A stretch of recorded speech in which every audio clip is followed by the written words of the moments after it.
Hold on. He already started. What I'm saying, defending Nigerians is this. I gave him my time and he's using it to become a... No, sorry. I'm sorry. I hope that Nigeria wins. I'm never going to wish any president evil so that I can say I told you so. No, I won't wish them evil. I hope. You see, I'm not praying. There's no point. I can't pray for Nigeria to be fine. I only hope that Nigeria wins and Nigerians win. Because if you choose a dodgy doctor who has a dodgy record, who has, all sort of accusations leveled against him, to say this doctor, we think he's done this, or this doctor, this surgeon, yes, he's a senior surgeon, he's the most whatever surgeon, but there are a lot of accusations leveled against him. If you choose him to operate on you, and you tell me to pray for you that it doesn't kill you surgery, what's the point? I can't pray. You might make it, you might not make it. My prayer won't change anything. So I hope Nigeria and Nigerians win during Tinubu's 4 years. Thank you. Thank you, sure. Thank you so much.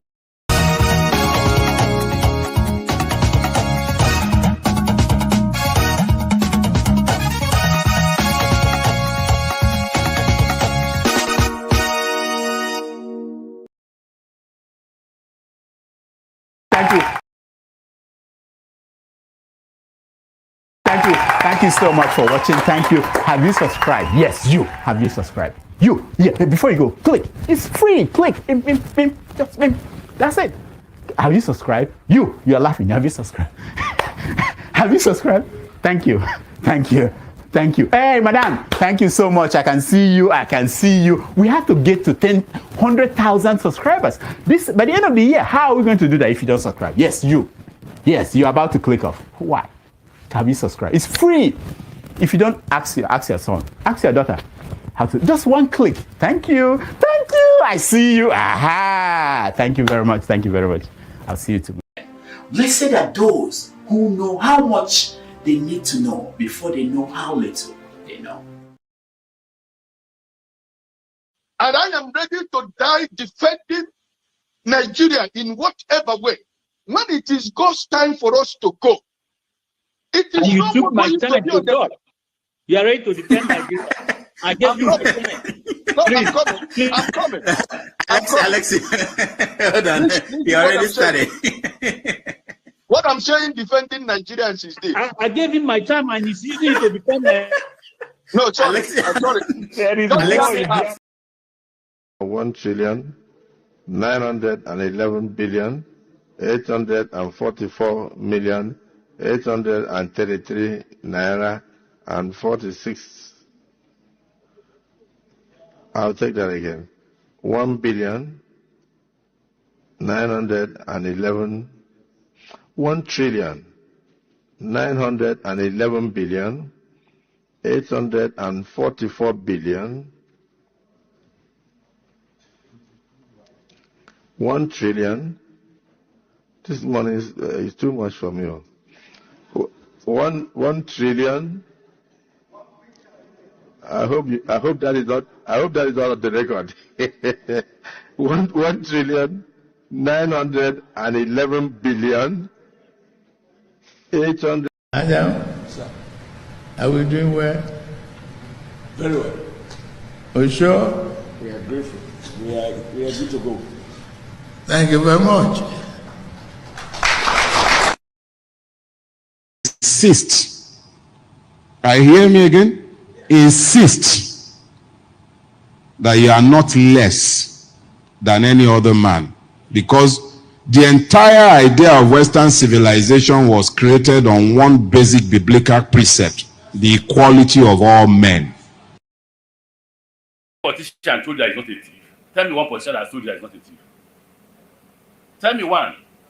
I don't know why you're gathering forgery, no forgery. What politician told you that didn't forge? Which politician told you he went to university?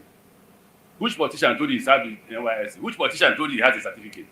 Nigerians know and still vote for them. So what's your problem? No, tell me what's your problem. So I say, why should I speak when already there's nothing new? Okay, you observed Buhari's period. I will leave Port Harcourt 1 a.m. I arrive Abuja, I leave Abuja 3 a.m. Somebody said they made Buhari. Did I say anything? I didn't say anything. It's not important. Nigerians choose who to believe and who not to believe. Nigerians choose who to vote and who not to vote. Even if you come to a Nigerian man's house and kill the mother, the father will continue his life. Nothing bothers you. Nothing. So why do I waste my time? Yes, that's the original. So give it to me. You see it? So that you won't say tomorrow he brought photocopies. But when we get there, that is when we're talking about Buhari's government. So there's nothing that our chairman said that is new. Absolutely not new. I've said this several times. I've taken so many risks. I've said too many things. The fight from Goodluck's government to Buhari's government, you all knew about it. My aircraft was seized. I was shot at. If I was killed, what would happen?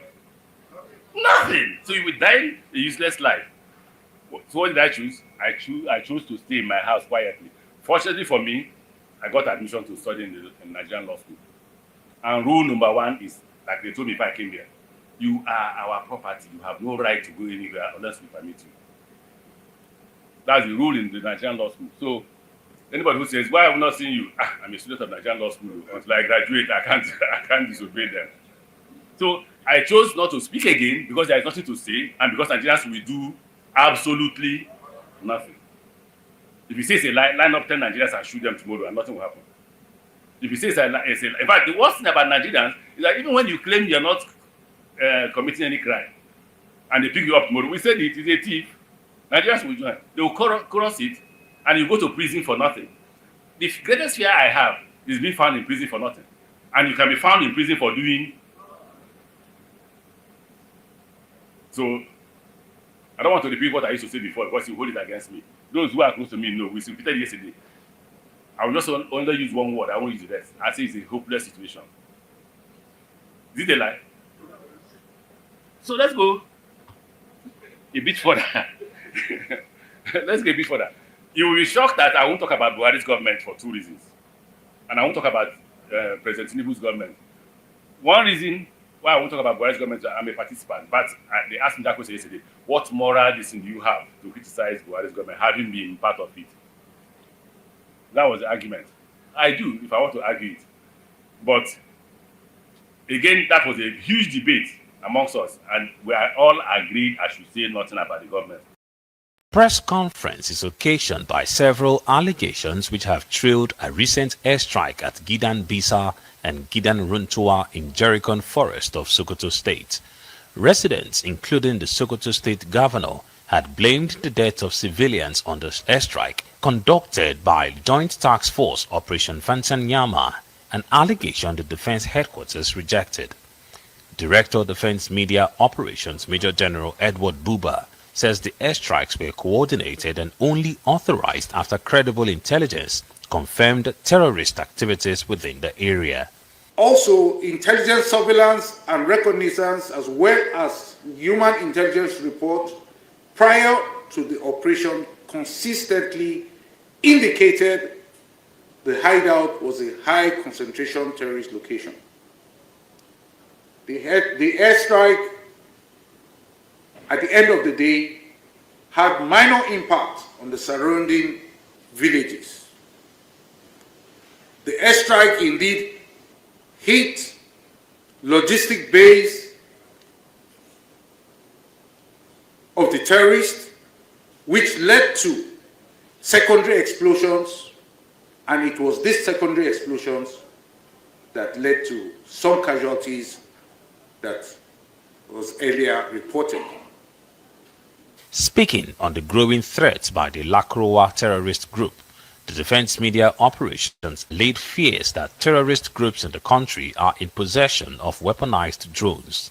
The DHQ also addressed allegations by the government of Niger Republic that terrorists in Nigeria are colluding with France to unstable their country.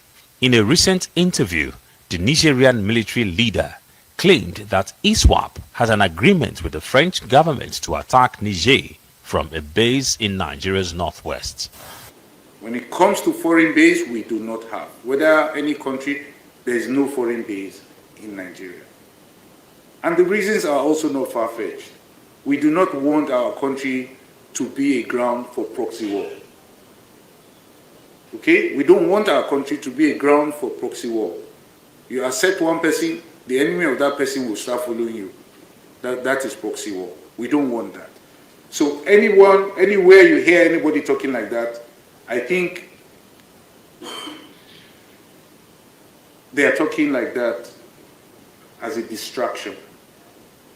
I heard one of the African leaders say something like that. That's a distraction from him tackling the problem in his country. The defense headquarters further assured Nigerians that the military will clamp down on all terrorist elements in the country and degrade their abilities to cause mayhem. Ferdinand Duroha, Arise News. I don't think you'd have to be a genius to know that the last thing the Horn of Africa needs is more foreign military bases, more weapons and more European meddling.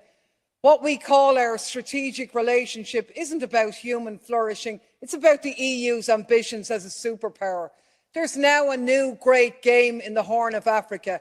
Greater and lesser powers are pockmarking the place with military bases. France, the US, China, Germany, Japan, Italy, Saudi Arabia all have a presence in the tiny area of Djibouti alone. Mercenaries are swarming in from all quarters. The entire region is being militarized. War is in the air. And what about the people facing climate and food insecurity? None of this benefits them. We talk about instability, but we only make it worse. We flood the place with weapons, hand over the profits to European arms companies and charge the bill to our citizens. And then with the carnage we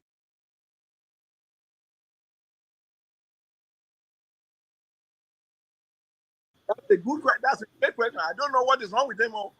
I don't know what is wrong with them. Somebody asking for where you do your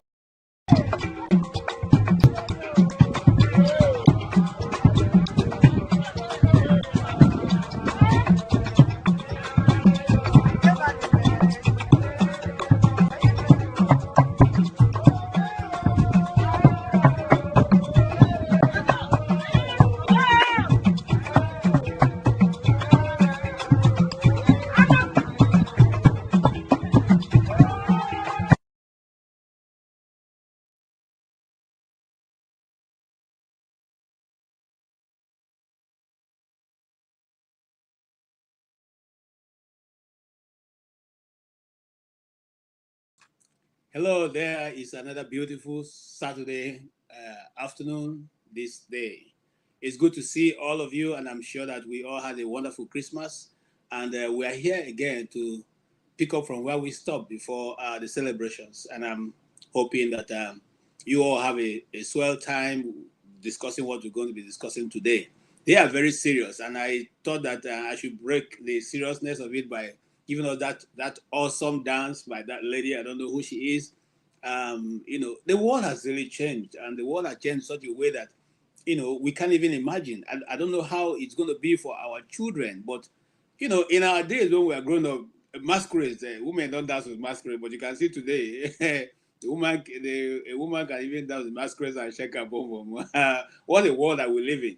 So on that faithful note, I want to say my name is KJ, and I'm standing in for, or rather sitting in for Dr. Rudolph, who is unavoidably absent today, and will probably join us before the end of the program. But if you are here with me, you hold tight to your seat and maybe get your cup of coffee and then buy me one cup of coffee also, so we can all get to ride together. On that faithful note, I say welcome to this program. Today we're going to be talking about a lot of issues, serious ones, and some not very that serious. And we are, like I said, or like we've already played before you, we have the Sokoto strike, civilian casualties that are many, including animals and all that, other stuff. We're going to be talking about the presidential media chat, which is the first ever since Tinubu became president over a year, and then we're also going to be talking about, is Sharia going to be also introduced to the western part of Nigeria? Because I've been trying to get a video. So show if you are there, if you can get a video of that young guy taking down the Happy Christmas, billboard. I would really appreciate it. And on that faithful note, I would say welcome. It's going to be a smooth ride, like I think it's going to be. And all those who are in the comment section, we welcome you. Those who will be joining us live, we welcome you. very soon I'll be putting up the link so you can join us and have a a very interesting discussion today. Mind you, like we say on this channel, ours is to throw the idea out there for African leaders and for African government to pick. We're throwing these ideas not because we don't have anything to do, but we're thinking, having been in a world, a Western world or other, part of Europe and other part of the nations, where government is held accountable. Nigeria will not be different. Africa will not be different. Ghana will not be different. Cameroon will not be different. Or wherever that country is, Niger, Burkina Faso, Mali, Sudan, all African countries, 54 of them, or 55 as the case may be, will not be different. We also need to hold our government accountable. We need to hold them accountable. It's not just speaking, and we will kick off with let us also kick off with this presidential media chat. I'll play a bit of it from Arise News. I give credit to Arise News for some of the clips we'll be using today. Majority of the clips are coming from Arise News, and we thank Arise News for going out there and asking some of the questions that Nigerians around the world would like to ask. Also for holding their own view in spite of government trying to shut them down or some government officials trying to intimidate them. They keep asking that question that needs to be asked. And I thank Arise News. I know the terrain they are operating is difficult, but they manage to ask some of the questions we would like to ask, and they hold the people accountable. We give kudos to Arise News. And yes, let's listen to this. It is distribution stampede. Quite unfortunate, we commiserate with you and the people of Nigeria. But what is the guarantee that the next Christmas and the New Year will be better for Nigerians? What is the guarantee that the average Nigerian will be happier by this time next year than he or she is at this moment? Thank you very much. It's a very serious and mixed feeling for all of us to lose loved ones, children, particularly in Oyo State, Ibadan, then followed by various other reports. But are we looking at it from organizers' point of view? Or are you looking at it from the goodwill gesture of the people trying to give out whatever they have ancestral? And it's very sad that people are not well organized. We just have to be more disciplined in our society. Okay. Condolences to those who lost the family members. But it is good to give. I have been given out foodstuffs, commodities, including envelopes and body loan for the last 25 years. I've never experienced this kind of incident because we are organized, prone to discipline, and if you know you don't have enough to give, don't attempt to even give or publicize it. Is the question. Now, every society, even in America, they have food banks. They have hungry people. In Britain, they have food bank. They have warehouses. They are organized. They take tokens to be in line and take turns to collect. It's unfortunate. We just have to. It's a reflection in our bus stops where we don't even want to be on queue before we rush into the vehicle. It is very sad, but we continue to learn from our mistakes. To me, I see this as a very grave error on the part of the organizers. But things are improving. It doesn't kill our happiness for this season. It should be.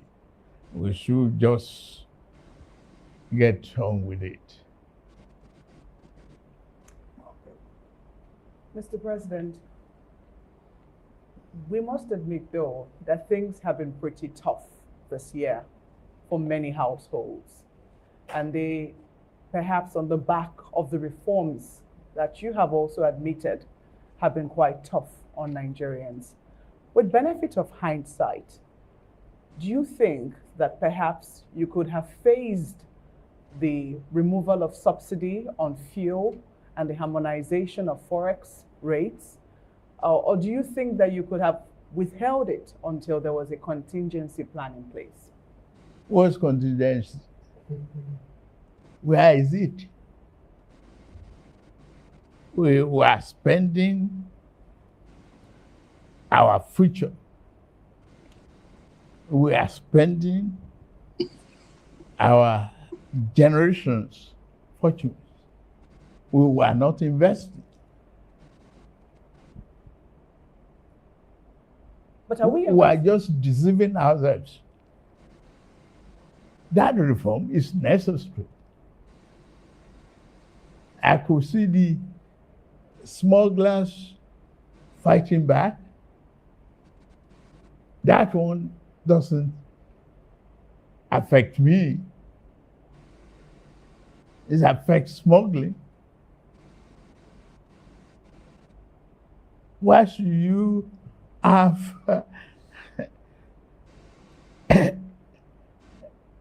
expenditures that you don't have revenue for?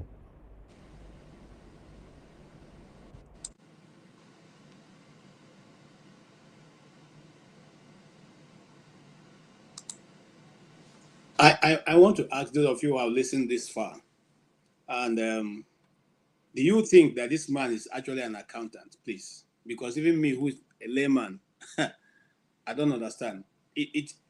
Listening to this interview, it brings good people to my skin. I can't understand what he's trying to beat at.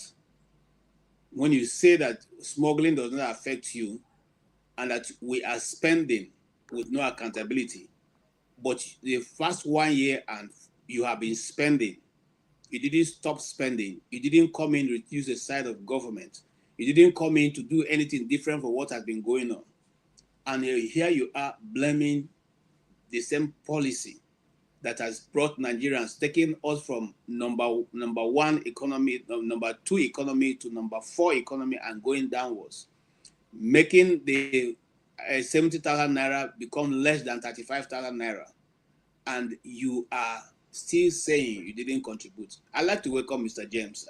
Good to see you.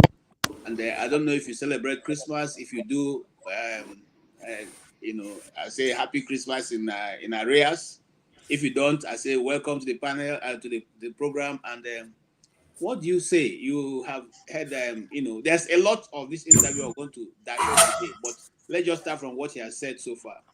Do you think that as a president of a nation with 230 million people that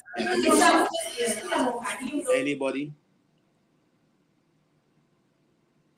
Please, can we summarize the question again?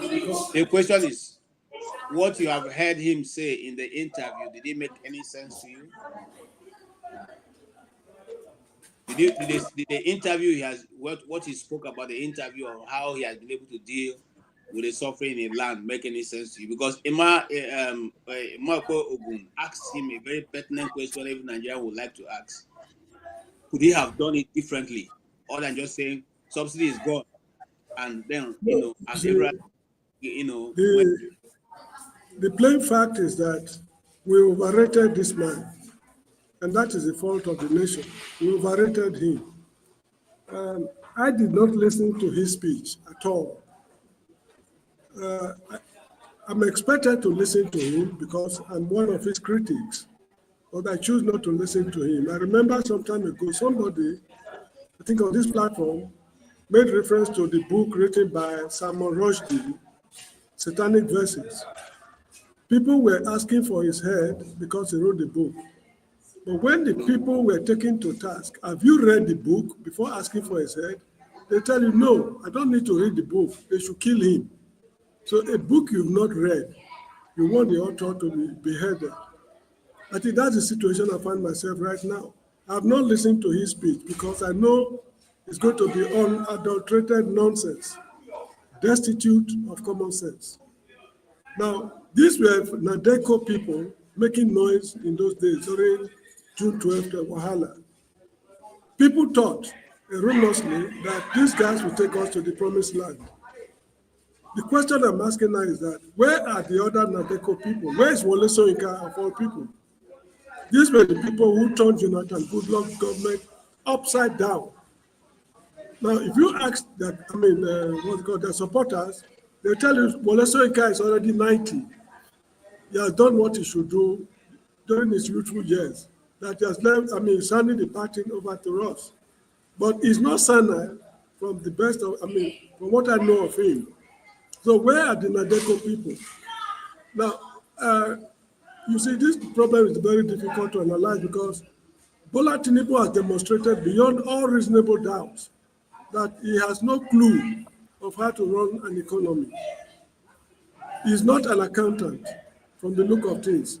If his academic qualifications is under, he's parading doubtful academic qualification, it is with reasons that people are taking him to task because he's not even talking like a university graduate. That's the whole show. Because I've listened to just a few clips of the interview. Some people analyze on YouTube, and I could not make any sense out of what he was. Is he afraid with the consequences of what is wrecking on the nation? I'm in doubt. And the good side of it is that future generations have got a lesson to learn from what we are going through right now. Because if we had not got this kind of leader, we would not have known what it means to have bad leadership. We were criticizing Buhari just a month, less than a year or so ago. And here is a man worse than Buhari. I remember this man, Adeshina, saying that we will regret ever, missing Buhari. Adeshina said something like that. But he is correct because is this man a graduate to start with, let alone being an accountant? Is it true that he worked with Mobile, petrol station, a petrol or whatever they call it? So, frankly speaking, Nigeria is finished. And I'll be telling people, this is a time for us to start thinking of post-Nigerian republics. Different sections of the country who feel they have certain affinity with each other should come together to map out the strategies of how to form new republics in order for us not to find ourselves in the situation Sudan is grappling with right now. This is very important because I'm sure your next topic is going to be the problem between Nigeria and Niger. From the look of things, Nigeria is going to turn to a battlefield. A battlefield is already in the offing. And before that time comes, I think people should start thinking of forming new republics because the center can certainly not hold anymore. So I think that is a very little I've got to say. Thank you very much. Thank you so much. Okay. Jonaba, you're welcome. And Femi, you're also welcome. My brother Jonaba, I'm sure you have a lot to say because you came in your combatant uniform. So today you are ready to, go to war. Let's hear from you, sir. Good evening, KJ, Mr. James, and Femi. Nice to meet with you guys this morning. don't really have so much to say on the issue of the president briefing. Um, I listened to part of the speech. I don't know what to make of it. So um, is to say that, of course, I can say. He said, I don't even, to be honest, I don't even think he know where he is. So don't want to talk so much about him. I think Nigeria, uh, they're in for a good testimony. Thank you. Thank you so much, Janaba. And yeah, sometimes I also think I'm not sure he really understands the implication of what he's doing.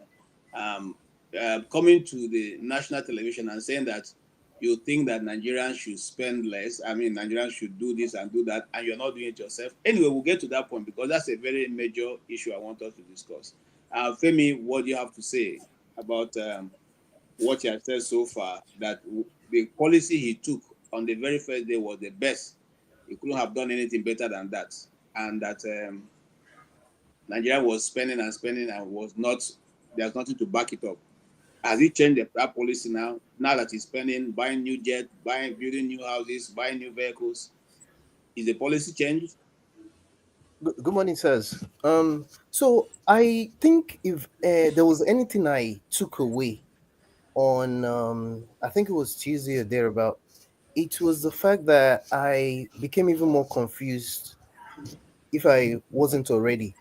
Reasons being that there's this continued apathy being paid to the fact that even the cost of running government itself, by itself, is a problem.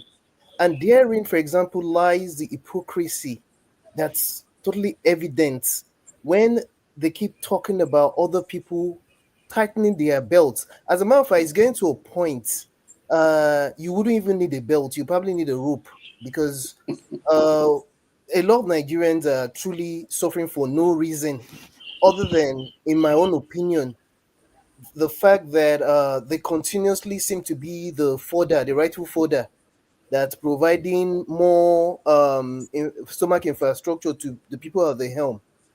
I don't have much to say, honestly, other than I just feel that they're just throwing all kind of manner of things at the problem that they themselves created, trying to see what will stick. And it's unfortunate, especially when you consider the fact that the case of the NNPC as an example, till tomorrow they don't have any reasons that they do not want to probe the NNPC for good reasons, at least on their behalf. They don't even want to have anything to do with talking about Abba Kyari.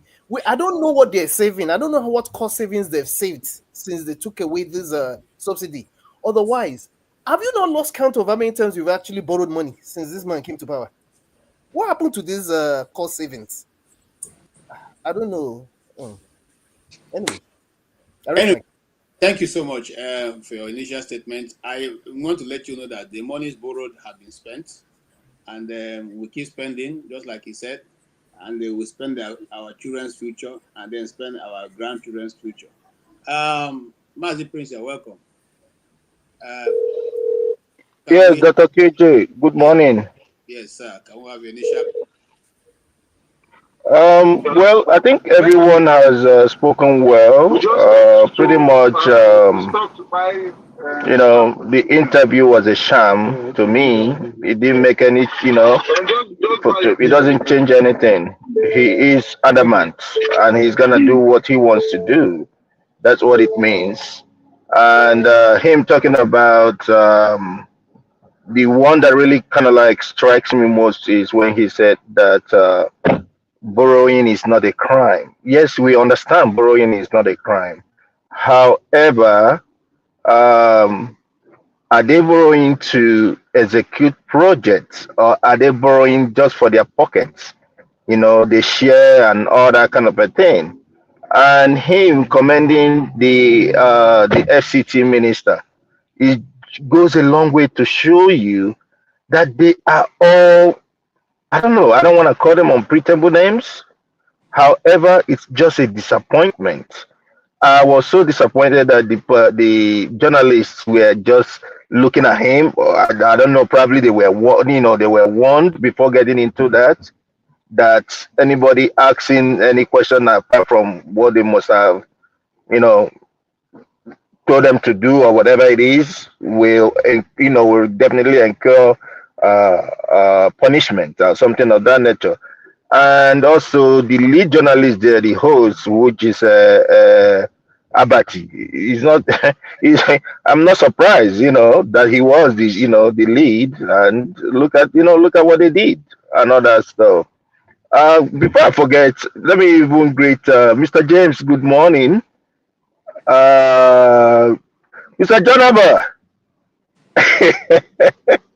Sorry, I left you. I'm just vacationing a little bit in Chim's country. So probably I will even be seeing him later today and all that stuff. I think I'm not seeing the name of the other person, but the co-panelist. Good morning to everyone and all that. Yeah. So all right. Thank let you. me get back. Yeah. Thank you, Prince. Thank you, Mazi Prince. Yes, what Mazi Prince is important, but I also like to say that Dr. Ruben Abati, sorry, don't let him crucify me. He's a doctor. Dr. Ruben Abati said there was no pre-questions given to them, and nobody asked them to submit any questions. So whatever they did based on their own. And I like the pushback from the lady, Emma Pogun, because she did some pushback. And there was some follow-up that they should have picked up, but they didn't pick that up. So I think based on that, I think they were just acting. You see, sometimes these things are subtly done. You're not told, directly that you cannot do that. But the way you are treated, the way you are put there, for instance, Dr. Oruban Abati said they were waiting there for a long time. So they make you get tired. I just want to do the interview and get away. That's what they make you. You with the initial enthusiasm you came in with will have died out. You are tired. You just want to, finish and get out and go to your family. So that also helps to demoralize you and just allow you ask any question. Anyway, we'll get on to that. Here comes electricity, and everybody loves electricity. You are welcome. We all do love electricity. That's why we're in the West. Please, what's your initial take on this issue? The president tell you people should be switching off. The Nigerians will switch off lights. It's so embarrassing. I mean, it's unthinkable that a president comes and says that you people should switch off your lights. That don't exist. I don't understand it. If John Abba decides to leave his light on for 24 hours, is he not the one picking the bin? Does he have to switch it off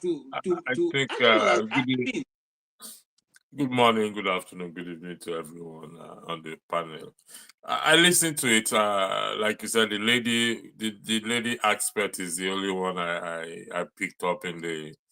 I think I will give her credit for her questions and the way she asks. And it's a shame, like I said again. But let me be honest with us. I give it to the president. It will shock you all.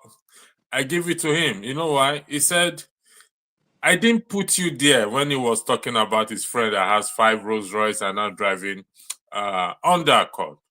And it's right. He didn't put us there. We put ourselves there. I take it from a different view. It was 100% right. Because the citizens were so relaxed. Anything and everything goes with us. So, would you blame him for saying that? He didn't put us there. Now, a lot of us have heard this thing, and no response, no reaction, no nothing. So, I gave him. Some people said the president is the best thing that ever happened to Nigeria, which is true because it made us to see ourselves in our true light. In terms of the electricity, that is absolutely ridiculous. He said we are investing. We need to invest, but how about all the money over the years? Where is okay? Let's forget about the years. How about himself? His government. What are they invested in? Education, health, infrastructure? Nothing. But they keep borrowing. I made a comedy out of it or a laugh out of it. That President, may God bless you for telling us to our face that we are indeed foolish and stupid because we've sat down and accepted these things all these years. And it's up to us to now, how do we respond to these issues now? How does the citizens, I don't really care about these leaders again, to be honest, because they've actually shown that they don't bloody care about us. They don't. That media, this thing, in my this thing, is a failed damage control. What they want to do is to apply damage control, which we all can do. We all have done it. I have done it. Okay, this thing has gone bad. How do I do a damage control? But it's a complete, utter failure of a damage control they put out there. That is just my take on it. Completely woeful damage control. If I made it worse, it would have been better if he just sit in his Aso Rock and not say anything and just leave it as it is. And he thinks that speech calms Nigerians. Honestly, it's ridiculous. Long may you live, Baba, no regrets. All right, I think I have a video that will respond to you and what you have said. Probably agree or not agree. Let's just watch this. The beginning is to say to you that if some Nigerians were telling you that you shouldn't have given me an opportunity to speak, tell them that so many television houses and individuals had approached me to speak on different issues since I left office, and I declined. Two reasons why did I decline? Two reasons. My publicist said don't speak, and I chose to be my publicist, and he's very angry that I'm speaking today. He knows. Second reason, what is new to say? Nigerians don't react to anything. Has any politician told you that he's not a thief? Tell me one politician that told you that he's not a thief. Tell me one. I don't know why you're guarding forgery, no forgery. What politician told you that I didn't forge? Which politician told you he went to university? Which politician told you he served in NYSC? Which politician told you he has a certificate? Nigerians know and still vote for them. So what's your problem? Okay, that is the truth. That is my Bible right now. Amechi's comment is my Bible. I hold it very close to myself because we don't react. Now, let us interrogate one of the points you made, which I wanted to bring in later, but since you have touched it, let's go there. The president said in his interview that he has a friend who owned 5 Rolls Royces, and he was cruising these Rolls Royces before Tinubu came to government. But having arrived in government, he has been able to make the man to jettison his Rolls Royce, and now he's driving a Honda Accord.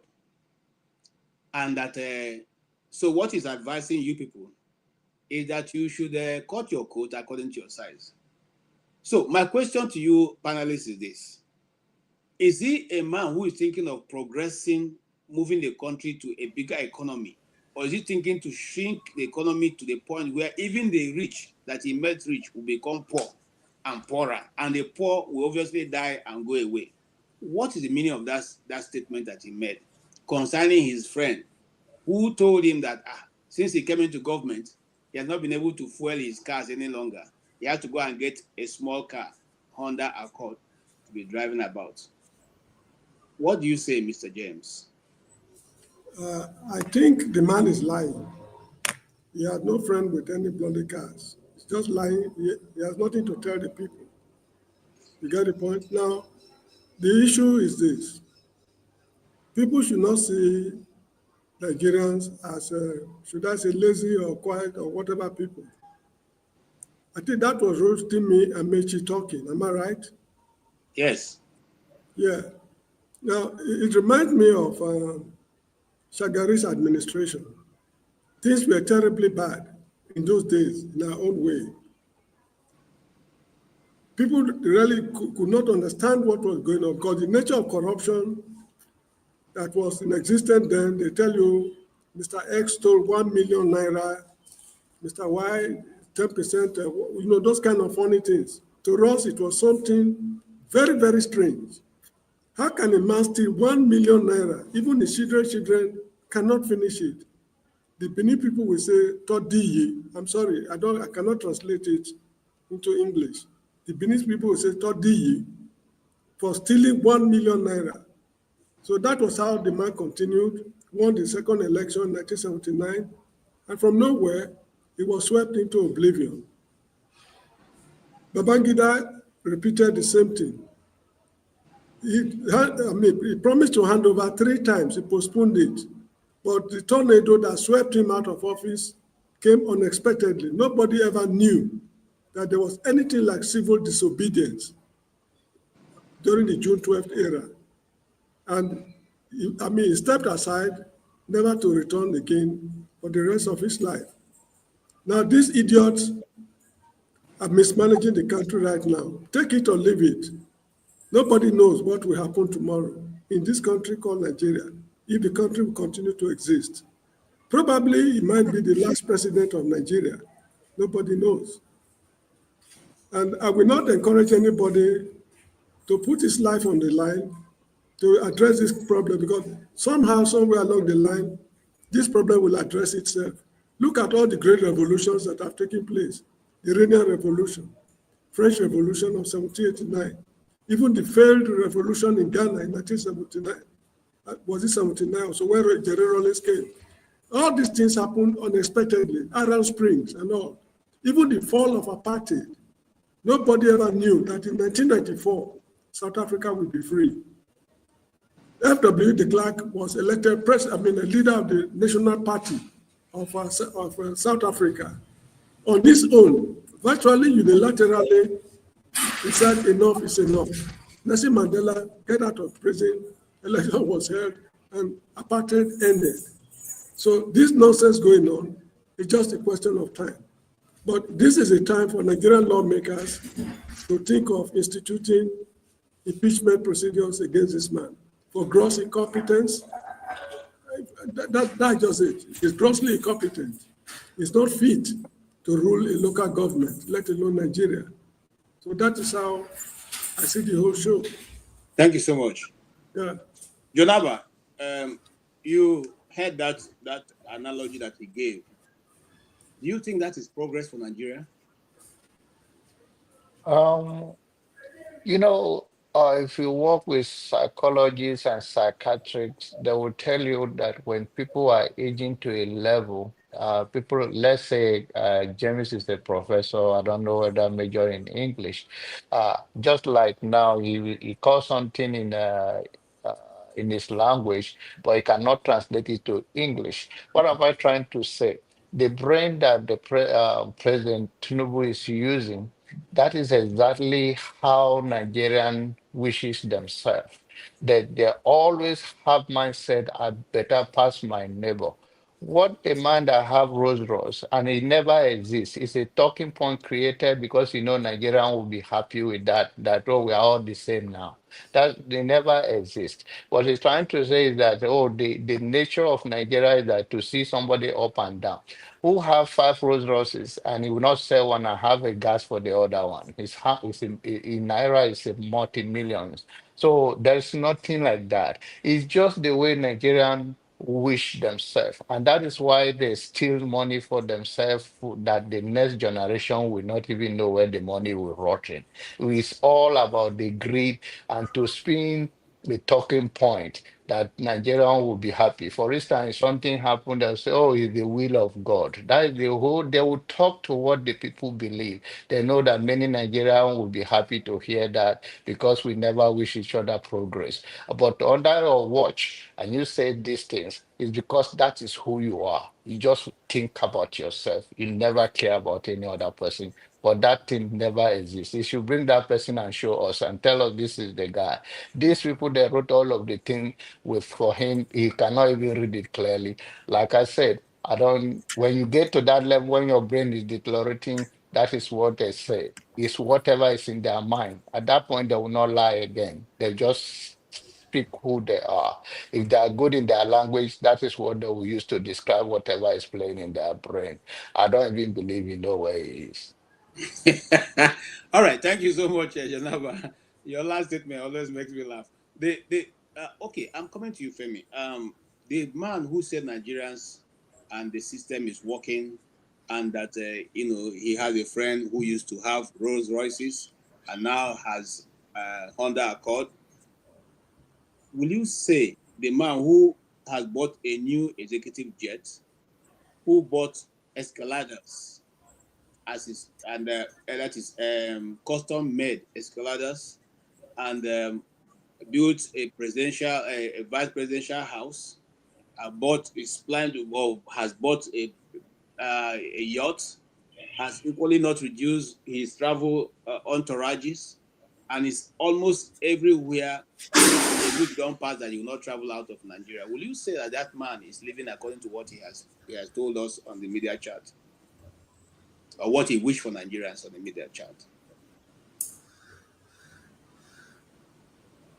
Yeah, Mr. Femi, can you hear me? Yeah, you are muted.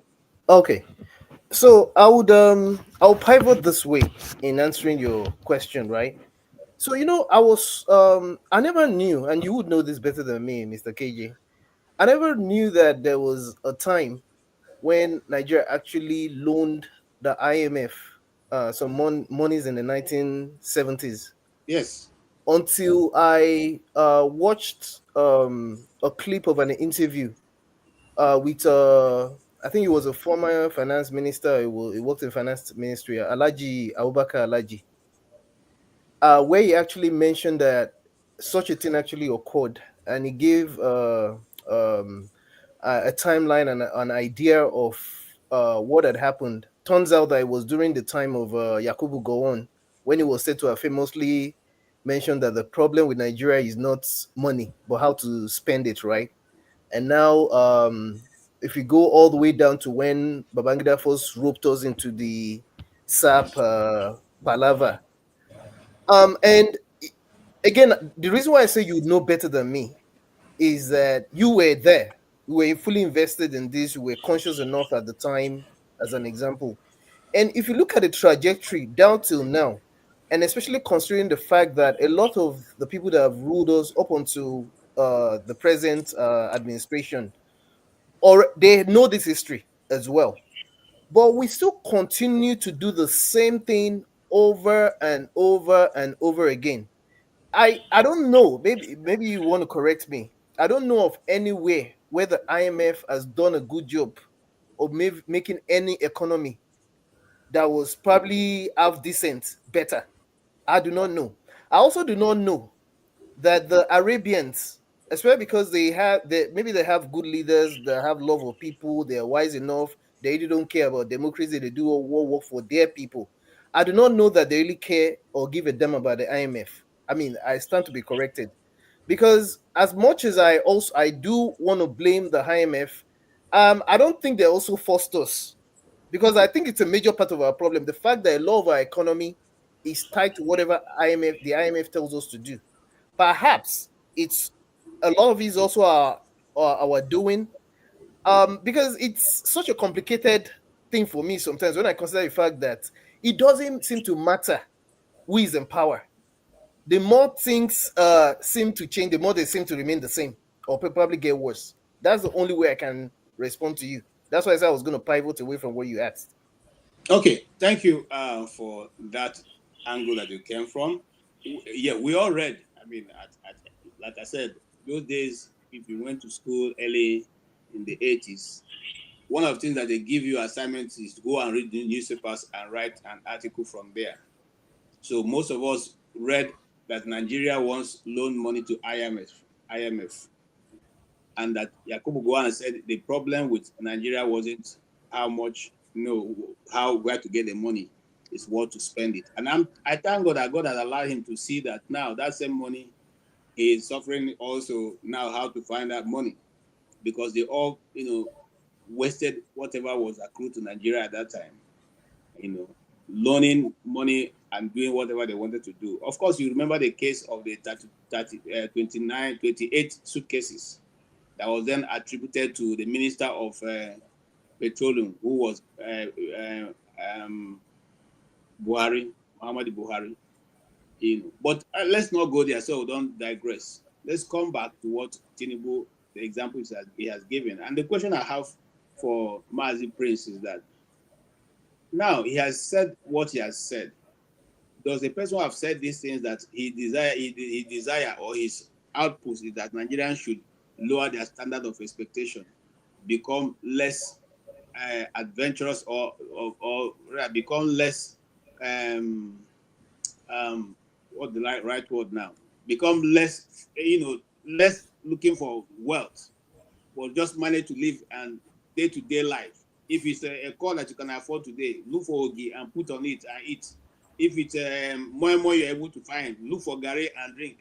Is that what the Nigerian nation, with all that we have, why is it so difficult for the leadership of Nigeria to find a way to provide for its people, irrespective?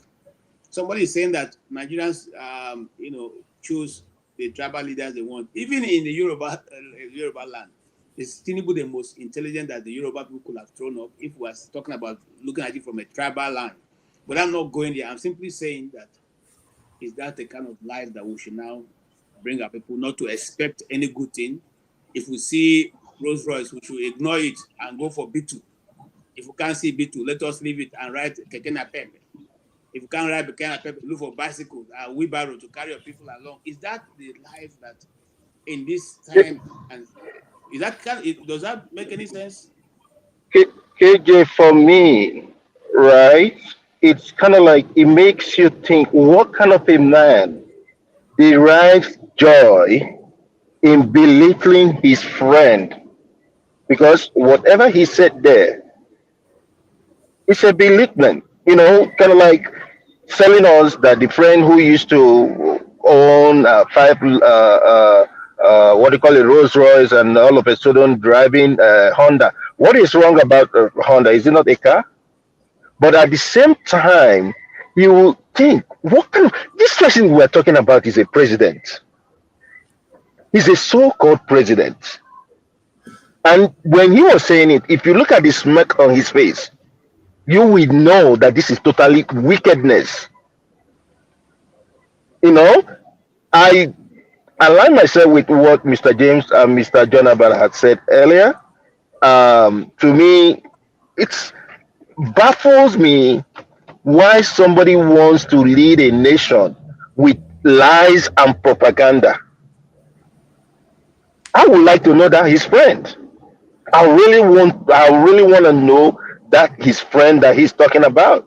Because the last time I checked, Nigerian elites or the oligarchs or whatever you call them, they're still driving their cars, they're still moving around with security, with all impunity. Even himself.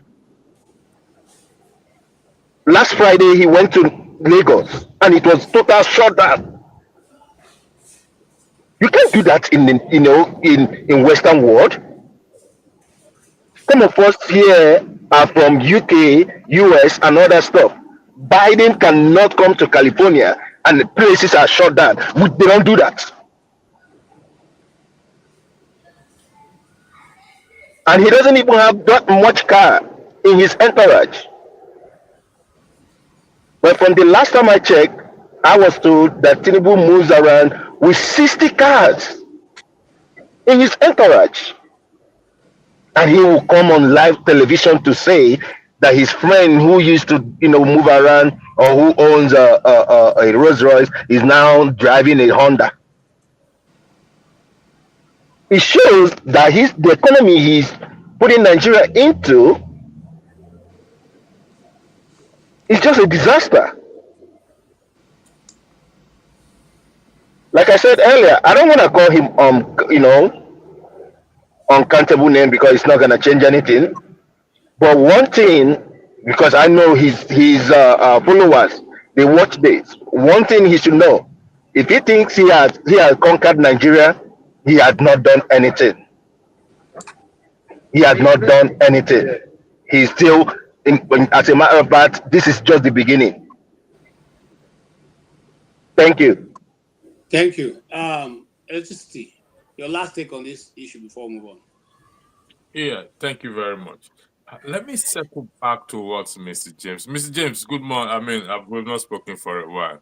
Good evening. Good evening. I want to circle back to what you said in terms of your admonition that people should not sacrifice or lay their life down for Nigeria.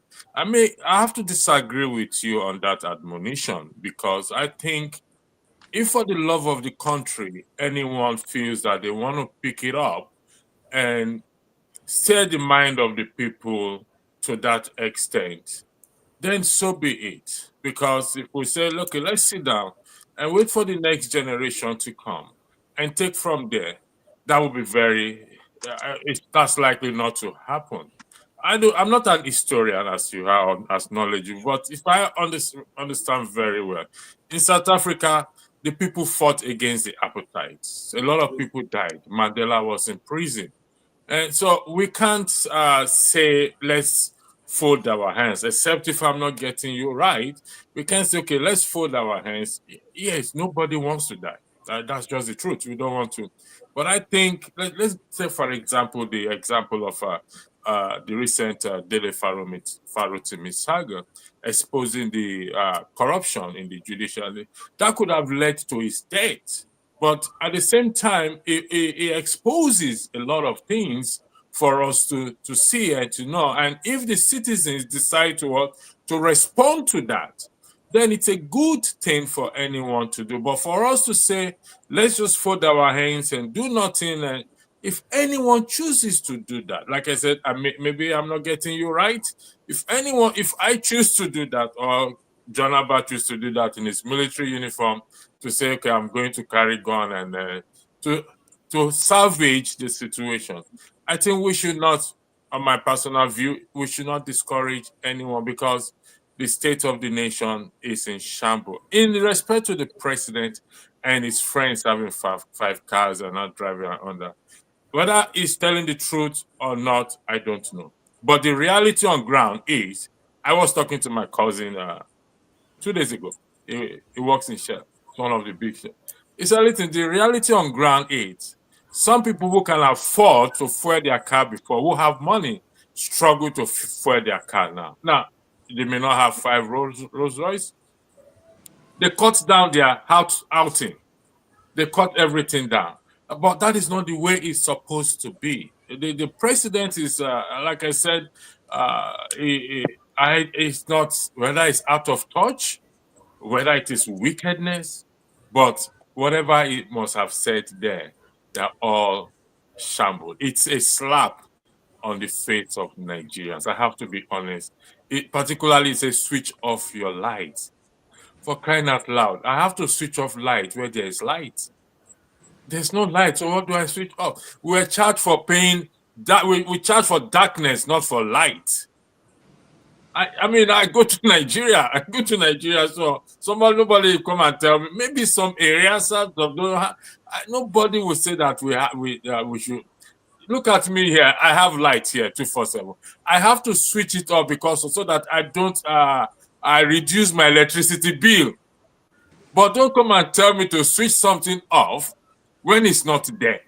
It has to be there for me to switch off. And I just say, I don't look at it and say, okay, those who say the president is the best thing that has happened to us, I agree with them. He is Baba no regret. Thank you, Mr. Okay, thank you so much. I think Mr. James wants to clarify. Maybe I got him wrong. Mr. James. Yeah. Thank you for the very civil way you put it, instead of raining insults on me. Thank you so much. I will never. Now, the issue is this. This problem can be solved without laying down anybody's life.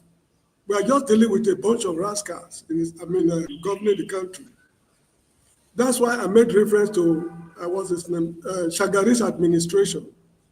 When Adisa Akinloye was having his wine, you know what I'm talking about. Uba Ahmed, what's his name, Umaro Diko. If people had laid down their lives to sweep them out of power, they did not complete their lifespan on earth. We can solve this problem. One way we can solve it is there should be impeachment procedures instituted in the House. This man can be flushed out of office. Instead of plunging the whole of northern Nigeria into a Boko Haram zone, from what we are hearing, I don't know if it is true or not. This man can be impeached. And if he's impeached, why should anybody spill his blood? That is the point I was making. Thank you so much, Mr. Electricity. Okay, Electricity, I don't want to go back and forth, but you have No, just... I'm not going back and forth. Okay. Mr. James, Akpabio and others can never, quote me on this, can and will never impeach the president. It ain't going to work because they work for him. The people will take over the streets. Okay, thank you. Thank you. Then we now agree. Thank you. Let's move on. Let's move on. Thank you. I appreciate the contributions that you have made, and Mr. Jensen, your angle is very interesting and important. Now, listen, I agree with Electricity because they all know how they found their way there. So they're not going to, do anything to rock the boat. Rather, they are ready to sit in and take the whole of 8 years and steal as much as they want to steal. But having said that, I'll move to Victory. I wanted to move to another topic, but since you guys have come, I want to give you an opportunity to also make a contribution. So Victory, go ahead. After that, I'll come to you, Wale. We are welcome, and I hope you had a great celebration. Yeah, thank you, KJ. I hope you had a good one and everyone as well. I sat down and I watched the full 60 minutes interview, and I was absolutely perplexed at what I was hearing this man say. If you look at what he said he had a friend that had 5 Rolls Royce, and now the man is now driving a Honda Accord. So what this man is saying that I'm deliberately making the people poor. And he said that before his campaign. He said that during his campaign that I will tax them and reduce their possession power. So clearly, what he's telling the Nigerian people is that I'm going to make it so poor. So if somebody that just the ordinary man that drives Okada in the street, if somebody that has a Rolls Royce sold his Rolls Royce and is now driving a Honda, what would have happened to the man driving Okada? That means the man is they are literally dead. So people are literally dead. That's why you can see what happened over the last few weeks. Stampede. People are scrambling for food. So the poor man in Nigeria or the average man is literally dead because there's nothing for them. And then he said something is that what made me laugh. He said, "Don't push me to my bragging mode." The last 3 months, I didn't take anything for NPC. And I was looking at the journalism, people that was interviewing him. No serious pushback. Tell us how much you've saved since when you removed subsidy. Where have you applied these savings? No, they didn't bother answering, no question. It was just like, I couldn't believe what I was hearing. They asked him about the tax bill. That was an opportunity for him to tell us the importance of that tax bill. What would that bring to the country, the money, and how it will make the country more productive? He didn't even say anything. So, and I think that I think a lot of Nigerians they're suffering from the perversion of the mind, meaning that their mind is twisted. They don't even know what's going on, because if in a country where people think properly and this man says this kind of things, people will be out in the street the following day to tell this man to go, because he's literally telling you that I'm going to make sure you suffer, and you will suffer so hardly, and God help them in that country. That's what I have to say. Thank you so much, Victor, and I agree with you totally. I agree with you totally. Your submission is, yeah. I sometimes when I was watching him, I was having goose pimples from what he was saying. We are talking to 200 million people. Let's even remove the 30, and nobody is saying anything. And the next day, life continues, and then they will tell you those in diaspora should come and fight for them. Wale, are you ready now to? Are you getting ready to go back and fight for them? Father, I'm coming to you after Wallace finishes. Oh, Madam Gladys, I see you. Welcome, man. Yeah, Wale, go ahead, and then we'll come to Madam Gladys before going to our Pata forefather. I greet you, KJ. I greet everyone. Sometimes I feel like I don't want to come here and talk, because to me, I just feel like, yeah, it's really good when we talk about things, but there's never a solution, and I don't think there will ever be a solution. Number one, the people we are even fighting for, Nigerians, they are not ready. Nigerians are not ready. Nigerians love their way of life. They party. Let whoever want to be there, be there. I'm sure even Nigeria have 24 hours electricity, they won't like it. Trust me. I think there's something about that country and the people that they just don't. I don't know how to say it. Somebody said if you take US or UK or any developed country, swap Nigeria over to that country, give them 6 months or 6 years, everything will be upside down again.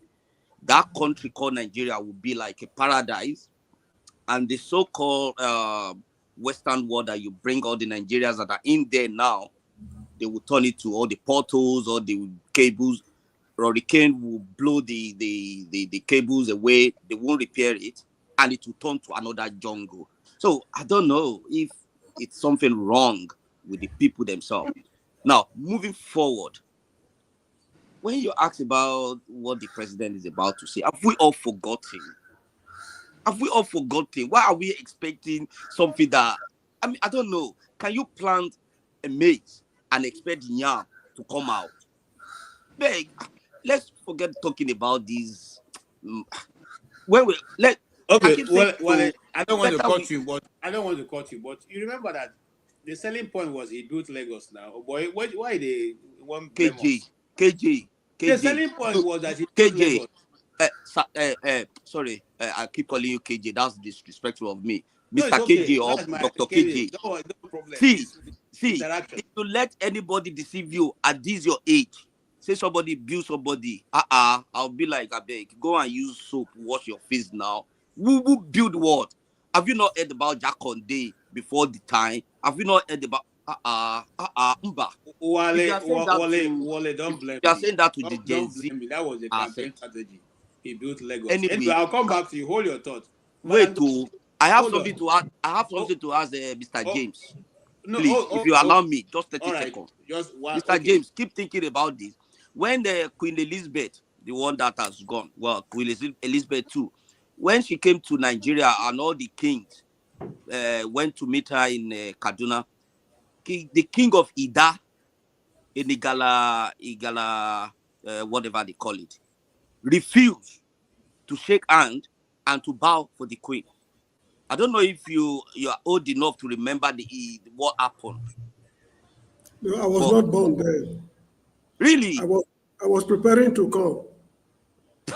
Okay. Yeah, but I know the history of what happened. So you know this. Thank you. What do you have to do with that? What does that have to do with? What do I have to do? It shows that we've lost what we call our culture. But you remember that the same king was they collaborated to kill him. You forgot that. Exactly. So it's not today we started having. It's not today, but I'm just trying to say for those who don't know history that we have our tradition really, really, respectful. But when we start, forgetting the good things about our culture and we start taking the Western, like the democracy, IMF, and all those stuff that we are taking in, we are allowing the looters. When you Mr. President, you are taking us away. All the entourage, are they ghosts? No, let's just remain on the topic. Let's not go there. All right, Madam Gladys, you are next. You have heard the interview, and our good president says that those who used to own 5 Rolls Royces now drive only small tuke as a Honda Accord. Even though in the West here, if you go to people who have money, like the Mazi Priest there and the rest, they have these cars. The car don't make you big or small. However, he has given an example that small tuke as in Honda Accord is what the man now drives, since he cannot no longer maintain his 5 Rolls Royces, and that's supposed to be progress. What do you say? And then if there are other parts of the interview you want to also bring in, you can also do that. Good afternoon to all of you. Thank you. From which angle do you want me to come from? Sorry that I have to ask you that because I'm just coming. You can intervene any way you want to, man. Okay, in regard to whether to use small tuke or big cars or whatever, I don't know. Anyone. you are free. Because does it mean that when you are driving a small car, it means that you are poor, or does it mean that what does it say about the economy that the president have inherited? Seeing the people who, okay, let me be more specific. In the Western world, the president can say, when we got into presidency, our government started, they were 10 millionaires, but we are now able to increase them to 100. We are now able to provide this level of work. People are now better, they are better feeding themselves, they are better housing. Young people are buying houses and living life the way they call it the American dream, to just cut it down. Now, your president is saying that in his own time, it's better for you to go from what you used to have to having nothing, and you'll be better for it. Should that be the issue, or is it that there's something we Nigerians are missing? But there's a statement that says leadership by example. If we can start with him, the president, that would be okay. Because you as a leader, sorry that I have to use that language, our people, not only just Africans, it's everywhere. Now, most people, when they get into government, they want to steal as much as they can. Look at what happened in Syria, where the former president was chased out. His father was there, and then his father handed over to him, and he continued from there. See the kind of wealth he acquired within the space of 15 good years. And the people are languishing in poverty, and a lot of people have been killed. But I want to state here that corruption is not only just found in Africa, even here in the Western world is there too. A lot of people are corrupt. They don't have the fear of God. Even those who claim to have brought God, the Christianity to us, they don't have the fear of God Almighty. They don't go to churches. On Sundays, you see them in their homes, relaxing. But in Africa, you see that people are fighting, quarreling because of religion. Things that should not make us quarrel. Rather for us to look for a way out to manage our lifestyles, we begin to think of this person is a member of Redeem, this person is a member of Methodist. You try to, the kind of things that should not even come to the knowledge of even our children, because we pass on such hatred to our children. Vital things we should discuss and find a way out to manage them. We don't discuss them. Rather, we only focus on things that actually divide us, make us stay separate. And that's why you see that the politicians are actually working on our brains. They are using us. Even come in the next 1 year or two, they are still going to vote the same Tinubu into government. People are crying out that they are going through a lot of pains, no jobs, no houses, no nothing. But yes, so I do not know where our brain. We need to use our brain. We should not allow people to mislead us. All right. We have our own culture. The culture that we have, we don't even honor it, we don't respect it. But you can see that the Chinese, they hold strongly to what they have. They don't want to change any of their stuff. But we Nigerians, the moment we get into a place, before you know it, we throw caution to the wind and begin to live reckless lifestyle. So I don't know what is going to be the next line of action, because our children are watching us. They see the way we live and the way we talk. What legacies are we going to leave behind for our children? Is it that the legacy that we're leaving behind is that we have stolen so much money and we're passing over such money to our children? We forget to know that there is law of karma. When they talk of law of karma, people will say nothing like that. There is law of karma. Whatever you sow in this world, if you make people go through pains or hardship, it's like the situation in Nigeria is becoming out of hand. People are crying, people are sick, no good roads, no this, no that. And we're coming up with different kinds of laws. That's my little intake for now. Thank you. Thank you so much, Madam Gladys. We are glad to have you here to bring a female. Thank you so much. To it. If Madam Luke is out there and waiting for you, come up here now, Madam Luke. All right. I'm coming to Forefather, who will be doing the last take on this before we move on to another topic. Forefather, you have been listening so far. You've been in the background. What will be your concluding thought on the discussion so far? Thank you for having me, KJ, and greetings to everyone on the panel.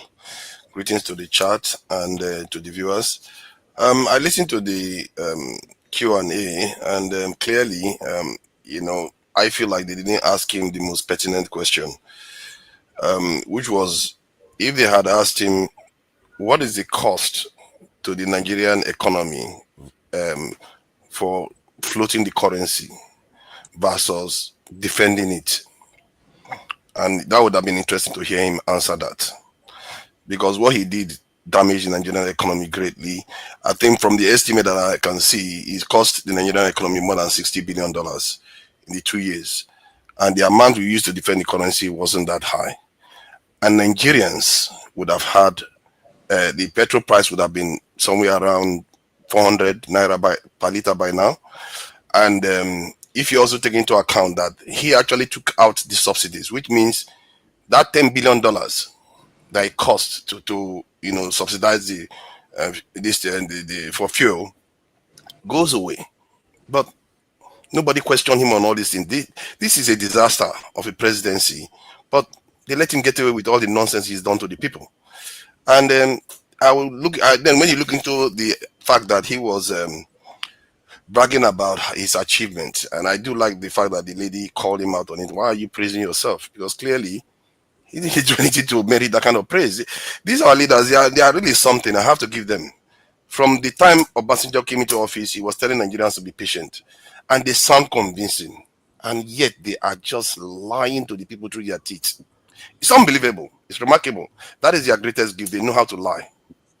And then one other thing he said that I found interesting was about corruption. They asked him about corruption. He was like, we just recovered this excellent property that somebody stole. Somebody stole money. You're calling the property excellent.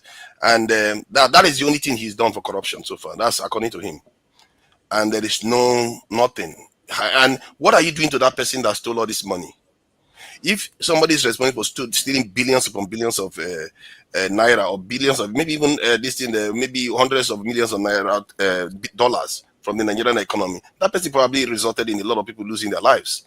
But they will get away with it. No, you won't even hear their name. This is a problem with Nigeria. Things will happen and nobody holds anybody accountable, and people get away with it. And then he went on to talk about security. He said it's about equipment and all the rest. This is a man that came into office to tell us that he's going to recruit into the security forces. The police are not recruiting because they are busy arguing. The military generals are complaining that they don't have manpower. They are complaining that foreigners are recruiting terrorists. Our general, our chief of defense staff, was talking about it just last week. That all these NGOs and all the rest and terrorists are being sponsored in Nigeria. And nothing is being done. Did you hear him? And nobody held him accountable for all that. Then when they asked him about his cabinet, he was like, whether he would reduce his cabinet. He said no. Out of everything that he said, you can easily dismiss all of them. That one, the argument he made there was quite interesting. He said, I won't give anybody the job that they cannot do.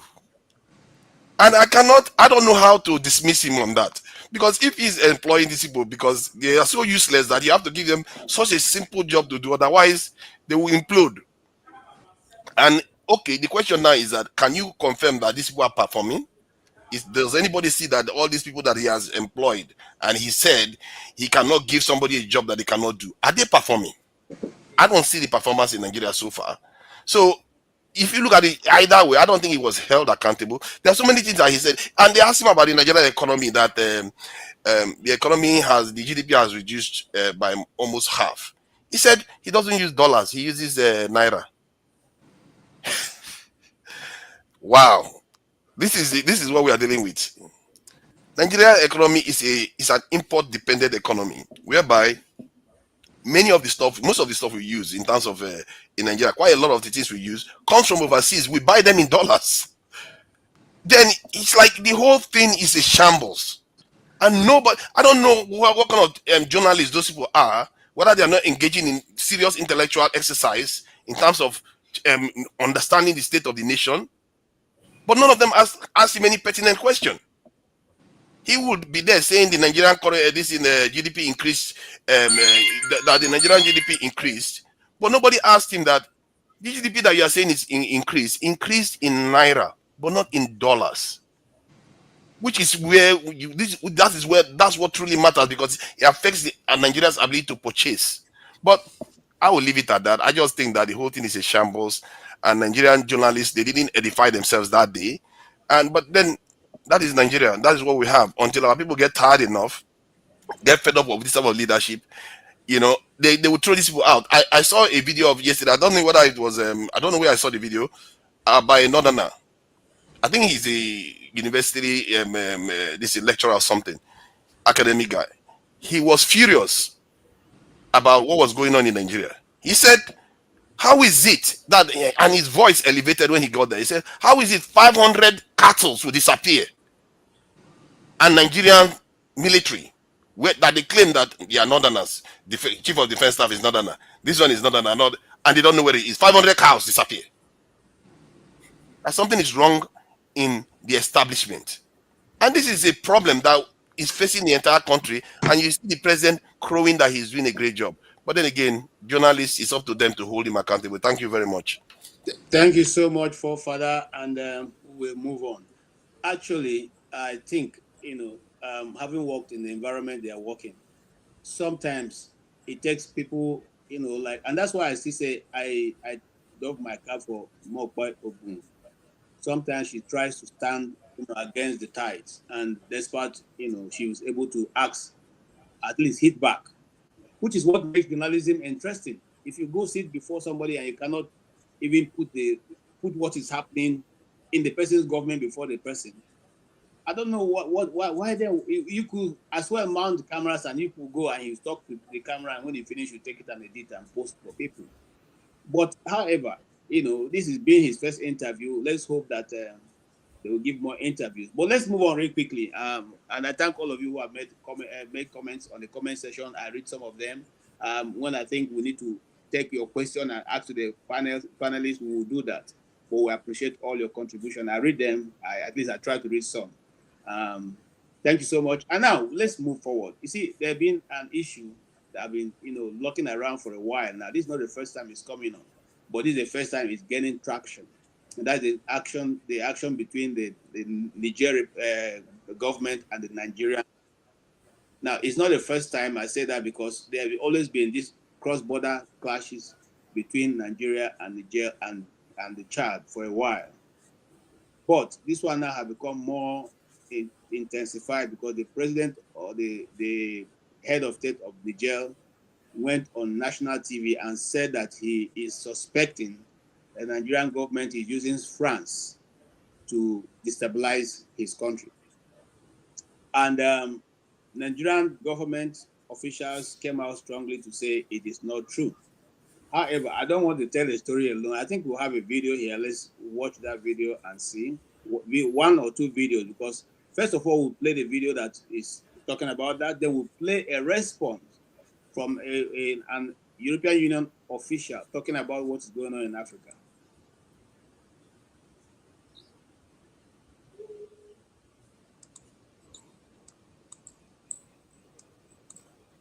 In Borno State, claiming that it's intended to destabilize the Niger Republic and its neighboring countries.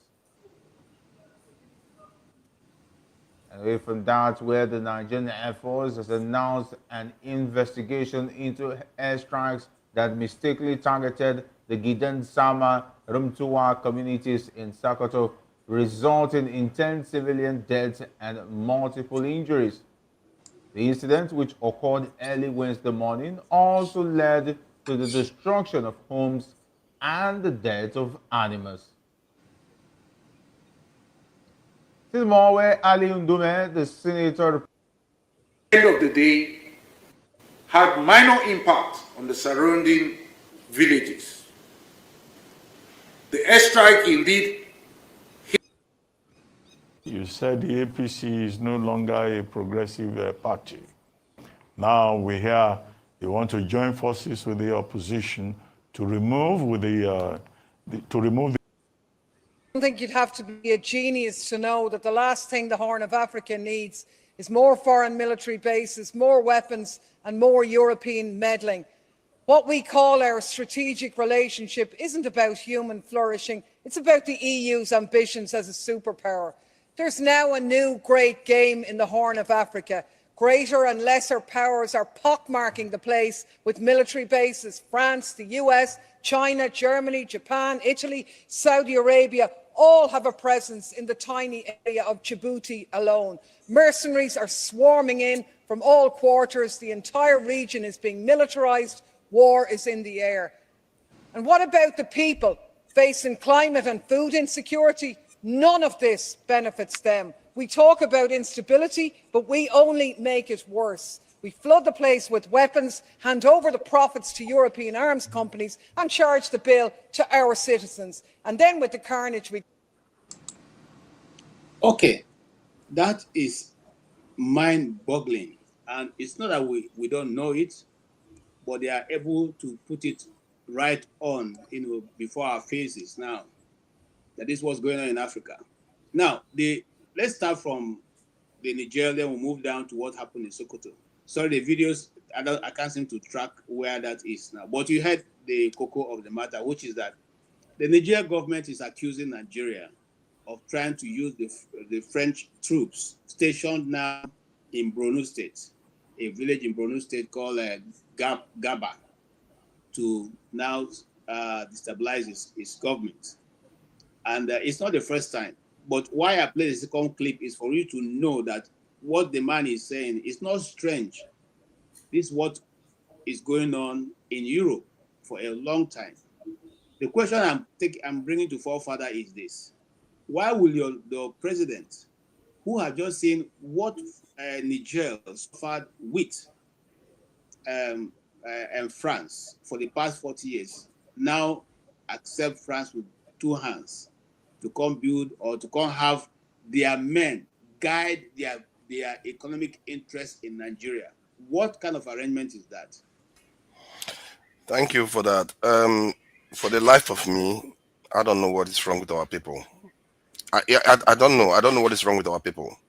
It's like these leaders, maybe because we were still a subject of the colonies when they were young. These people still think we are still a colony. They don't think we deserve freedom. They don't think we are our own people. We should stand up on our own. That is the problem. How can what is the precedence? What is the, how they use it in Nigeria, antecedents of any of these nations in terms of dealing with Africa? Why is any African leader even dealing with any of them? It's clear these people don't mean us well. But you still see our leaders troop to those places. They are the ones empowering our leaders to do what they are doing in Africa. When they go and take loan, they give it to them. Are we surprised that the Nigerians are complaining? As a matter of fact, I think Niger, because of what they are doing now, it has helped Nigeria. Because before, an American military base was right in Niger there, it's Chad, and they are present all over the Sahel. They compromise our security as a nation. When powers that are more powerful than you is by your door, that these people have a history of victimizing us. What kind of power do your leaders have when they can fly a jet within how many hours they are in your capital? We take our lives for granted, and I really do appreciate the fact that the Sahel nations are coming together. For once, they are doing something that many of us, West Africa, refuse to do. Why did ECOWAS not form a defense pact? 3 nations are coming together. I think some people are still arguing maybe we should be breaking up into smaller, because those 3 nations understand that this war, if you want to survive it, if you're not big and strong, forget it. You are done for. And this should be common sense. But our leaders, they go there, and I don't know what they are planning. Are they planning that our oppressors are going to fall down and die? Have you seen? I don't know. What is their plan? They are going to, after the oppressor, they're going to get tired and they just fall and die by themselves. They don't die. These are continent killers. I've never seen anything like this in history. As a matter of fact, the people we are dealing with, we've never met anything like that in history. And yet our leaders play with them and play with our lives as if it's nothing. Even the American consulate that they built in Lagos, I think from what I gather, it's the most expensive consulate America has ever built. And it's by the ocean. That is technically a military base. They can bring anything there and you wouldn't even know. And in Ghana, the same thing that they are doing. Ghana, one terminal of their airport, they've handed it over to Americans. So an American can come in there without a passport, bring whatever they like, do whatever they like, Nobody can stop them. This is the kind of stuff our leaders are doing to undermine our freedoms and our survival. These people can decide to do whatever they like. I'm in a country where the defense minister said they want to invade Africa. This is not made, I didn't make it up. That they want to invade Africa, and the way they are going to do it is they're going to pretend as if they are going to like they are coming to help us with something. This is what is it. And by the time that information came out, this is something that became a scandal in the UK. By the time it came out, they had already sent troops to Africa because our African leaders are so useless.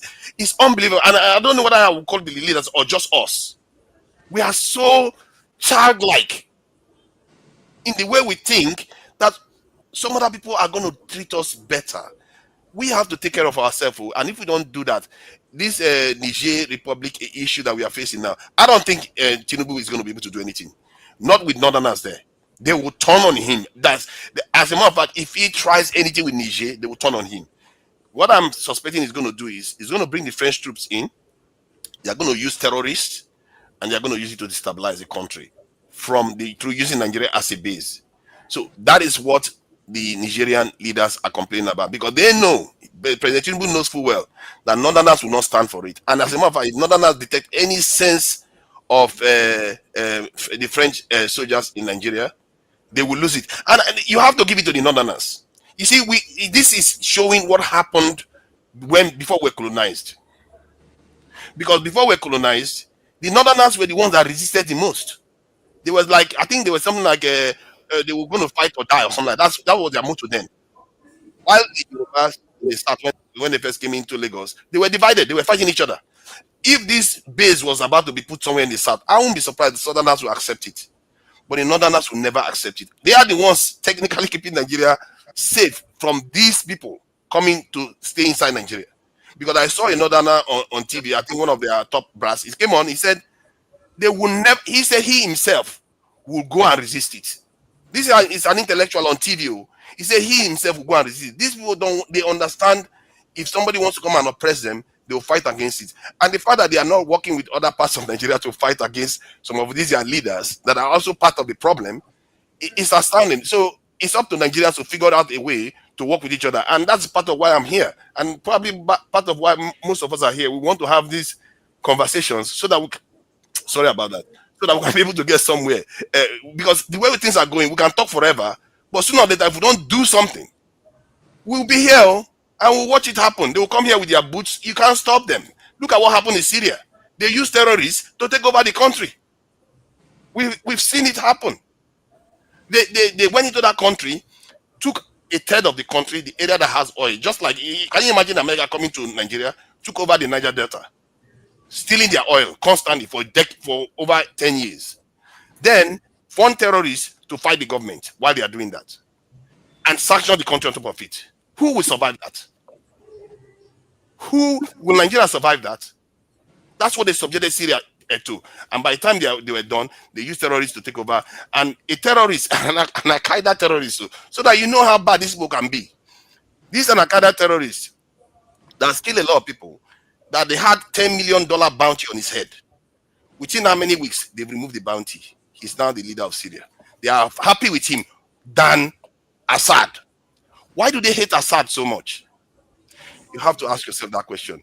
Okay. Because they are supposed to be sovereign. So sorry about that. I've gone on too long. Yes. Not even that. Thank you. I'm trying to cut off you going to Syria because that's a whole ball game, new ball game. Yeah. I think I've gone on too long, to be fair. Yeah. So thank you. It was. I mean, you really drove the point home, and I know that Mr. James is also was also listening. And so, what's your contribution? Is it that? Let me take you back a little bit. When Idris Gabi was the former president of Chad, and he made a certain complaint that Nigerian forces were not ready to actually combat the insurgents in Nigeria, and so they refused to cooperate with Nigeria. And he went ahead and dealt with the Boko Haram, the one that was coming into Chad, and he actually dismantled them, so that before his death there was no such thing in Niger. I mean in Chad. What do you say? Is this general, does he have a point in what he's saying? Yeah, they have a point, but they seem to be getting something wrong. It might I'm not sure, it might not be the Nigerian government at Aso Rock that is in collaboration with the terrorists. Remember, the United Arab Emirates brought a list of people in Nigeria sponsoring terrorism. Down till this day, nothing has happened to them. These guys are still around. Probably, I'm just guessing, I have no proof, probably it is these guys who are playing games here and there, collaborating with those they're supposed not to collaborate with to foment trouble. And once the signals are reaching in Gemina, the signals are coming from Nigeria. There is a government in place in Nigeria that's supposed to check these people. And if this is not being, if no one is checking them, and the threat is becoming so real, they are justified to criticize the government of Nigeria. This is how I see the whole show. Again, I do not know much of this man they call Bola Tinubu, because while he was a governor in Lagos, I was already out of the country. I do not know what relationship he has with France. These French people you are seeing, they are even more devilish than the devil in their dealings with Africans. The country where I live here is Senegal, it's the Gambia, right inside Senegal. We know what the Senegalese are going through. And let me tell you something. They milk Senegal to the point of death. There are thousands of Senegalese in the Gambia, hustling in the Gambia. And the Gambia is just like a state. Actually, the land area of the Gambia is 13,000 square kilometers, like Bayelsa State. Now, for a big country like Senegal, for their artisans to be flooding the country, trying to make ends meet, that tells you what they are going through in the hands of France. All the artisans in this country, be they carpenters, bricklayers, motor mechanics, welders, you name it, tailors and all, they are Senegalese. They are not Gambians. So that tells you what they are going through in Senegal. So it cut across the whole of Africa. Now, these people have woken up. They are telling the French to leave them alone. And France reluctantly left them alone. Now, for Bola Tinubu, who is the chairman of ECOWAS, to be romancing this guy, there's something seems to be going on between his government and the French government. So there's every reason for the people in Niger to be alarmed that we succeeded in flushing out these people, but our nearest neighbor that's supposed to be our brother is romancing these people. So something is wrong. So this is what I'm saying. And you see, the problem has started. The so-called Nigerian army, they are bombing people to ashes. And this has not, this is not just starting now. Now, it's a pity. I've heard a lot of people say that Nigerian soldiers are among the best in Africa. I don't think so. Let me quickly explain why I don't think so. Now, in the year 1979 or thereabout, there was a Nigerian army officer with UNIFIL in Lebanon. They went there for peacekeeping mission. This guy was caught selling weapons to the Palestinians. If you don't mind, I will post the link on the chat for people to check, to authenticate what I'm saying. This man was caught selling weapons to what they call Palestinians. They've been of this habit, but this guy was trailed and he was caught red-handed and imprisoned. The Nigerian government was able to secure his release. Something like that, I cannot quite remember the name of the man, happened somewhere in Bosnia and Herzegovina. Now, in Congo, during the Congo crisis of 1960 to 65 or so, a prominent Nigerian whose name for certain important reasons I would like to mention was caught also in nefarious activities. It was Nnamdi Azikiwe who secured this release. Now, people will tell you, Nigerian soldiers, they've gone to Liberia, no, it's all nonsense because it took them almost 7 or 8 years to suppress rebels in Liberia. Yet we have Nigerian War College in Jos, Nigerian Defense Academy, and other military institutions. So for it to take them almost 8 years to suppress ragtag army in Liberia, that shows the quality of people we are talking about.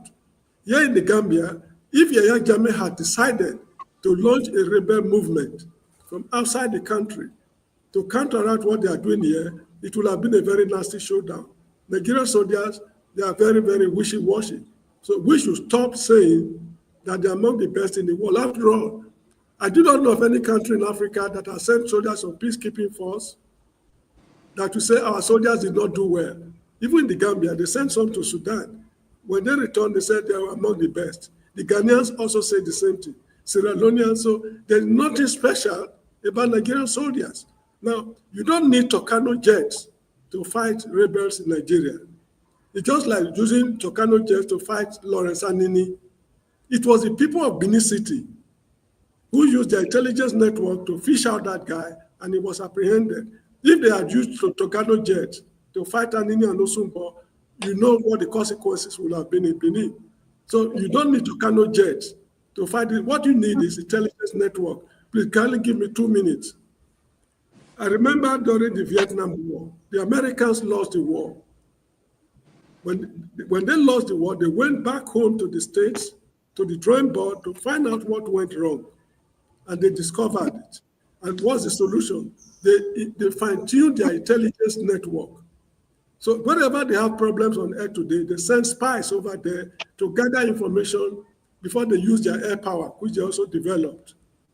Now, in the US military, in the intelligence community, they have fake pastors, fake reverend fathers, even fake Jehovah's Witnesses. They are there. So they know exactly what they are doing to put their country in order. So we don't need Tucano jets to fight terrorists. They are just bombing innocent people to ashes.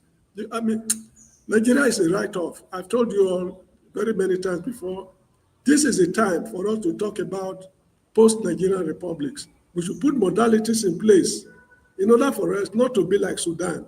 This is the time. Because from the way we are going, I'm terribly in doubt if we will get out of this problem. All right. Thank you so much, Mr. James, and the level, the angle you came from. Sorry, Mr. KJ. Sorry, I'm sorry to interrupt you. I just have to step out and you can put me at the background, but I'll be listening. The question I want to ask, sorry, or if it sounds offensive, we always talk every week, which I understand completely that it's our country. But you and I and every single one of us sitting here, Nigeria is not happening to us. Electricity is there constantly. Water is running, road is good. Why are we worried about Nigeria now? No, excuse me. The money I sent home, all my earnings here as a university lecturer, I spend it at home. Mr. James, you don't I hardly say. Nigeria is happening to me here. Okay. Okay, so that, Wale, is that your question? Yeah, because I just feel like, so if that's your question, how long we've been running this program? So move on. I don't want us to go, Okay. Yeah, if that's your question, people have taken note of that, and when they are responding, they will probably capture your question also. But I will tell you, you see, the moment we lose sight of talking, that will be the end of everything. You see, let me tell you, just like forefather have said, most time when I come, I don't want to discuss international politics because you don't know who's listening. But you see, Africa is the people, even anything that's going to start will start from us. It is you and I who are the people that are least wanted. Whether I like it or not, that's the truth. Which I quite appreciate. So the more we come together, the more we're able to collage information, the more our government is able to work with the people of Nigeria. We have professors who are teaching all around the world. Mr. KJ, honestly, so everybody. So what they're simply saying doesn't apply right now, because if we leave talking about Nigeria, what are we going to talk about? The United States? Australia? Europe? Just pay me to see that despite the fact that we talked about it, next week, another problem. It just looks like we know that this is the problem, but there's no solution.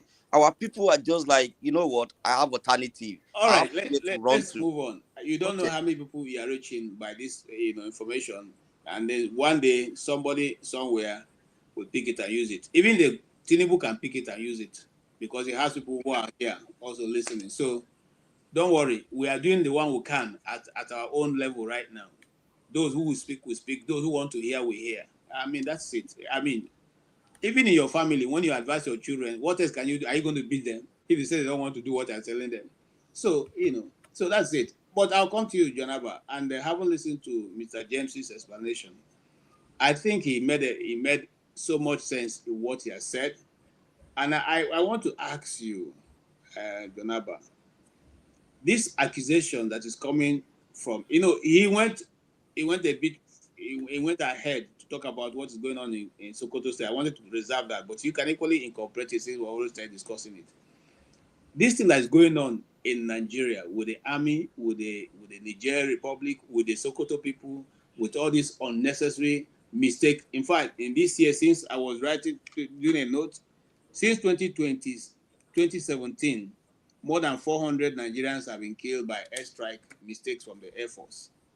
So the question is it that the Tucano jets got to Nigeria and it stopped being a precision equipment?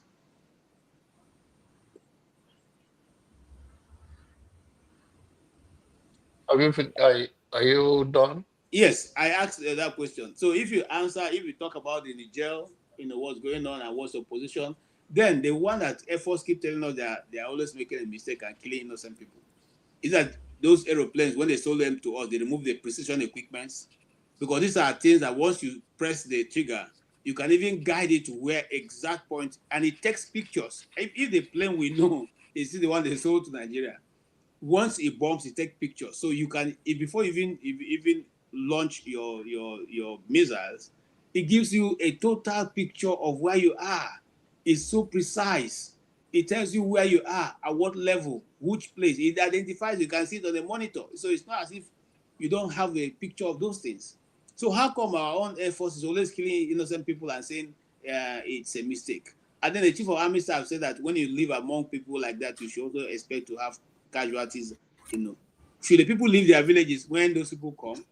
And must just be used to fight those insurgents instead of doing what Mr. James said, using intelligence, in terms of malams, in terms of whatever you can get into those places and get the real information. Thank you, Mr. KJ again. I think Nigeria should organize themselves very well and capture Nigeria. They can do it. They should not hesitate that Nigeria cannot be captured. If they organize themselves and with the military and support of other nations that will support them, I think I would love them to capture us instead of China, America, France, and the rest of them. At least they know we know my black brother that will show mercy. Adage in my place says that when you have beans and you have palm oil, it's a good food. So you can mix it well. So I don't want to be captured again by another light-skinned man. I want Niger to put themselves together with the support of other nations and capture Nigeria. The generals are just talking, they create a talking point. They should be ashamed of themselves.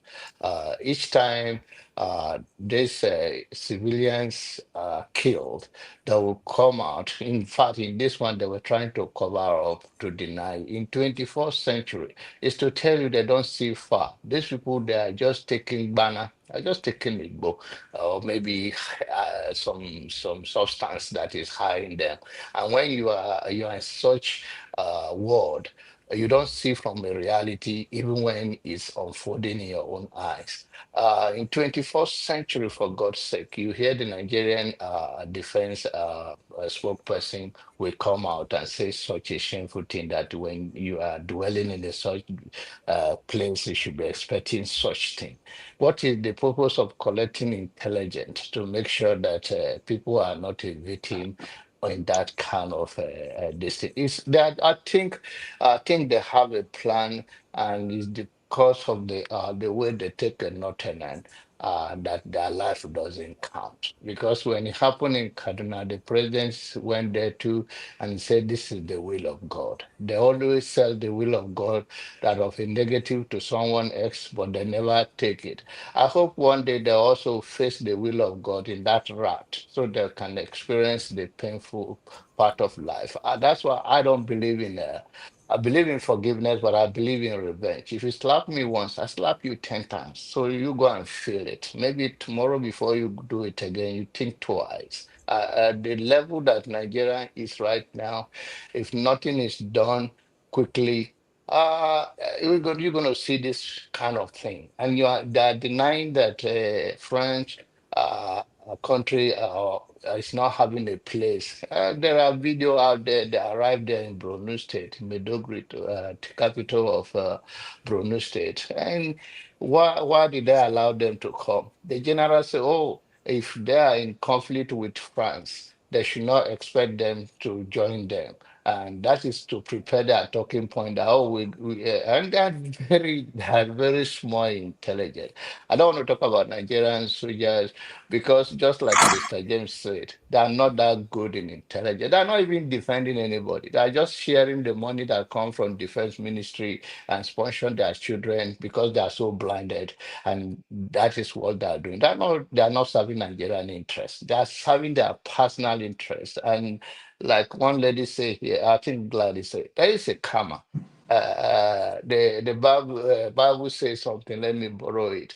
It says just like you will not enjoy the seed of your labor because you do not respect the others. Life is what goes around, come around. Whatever a man sow, he shall reap.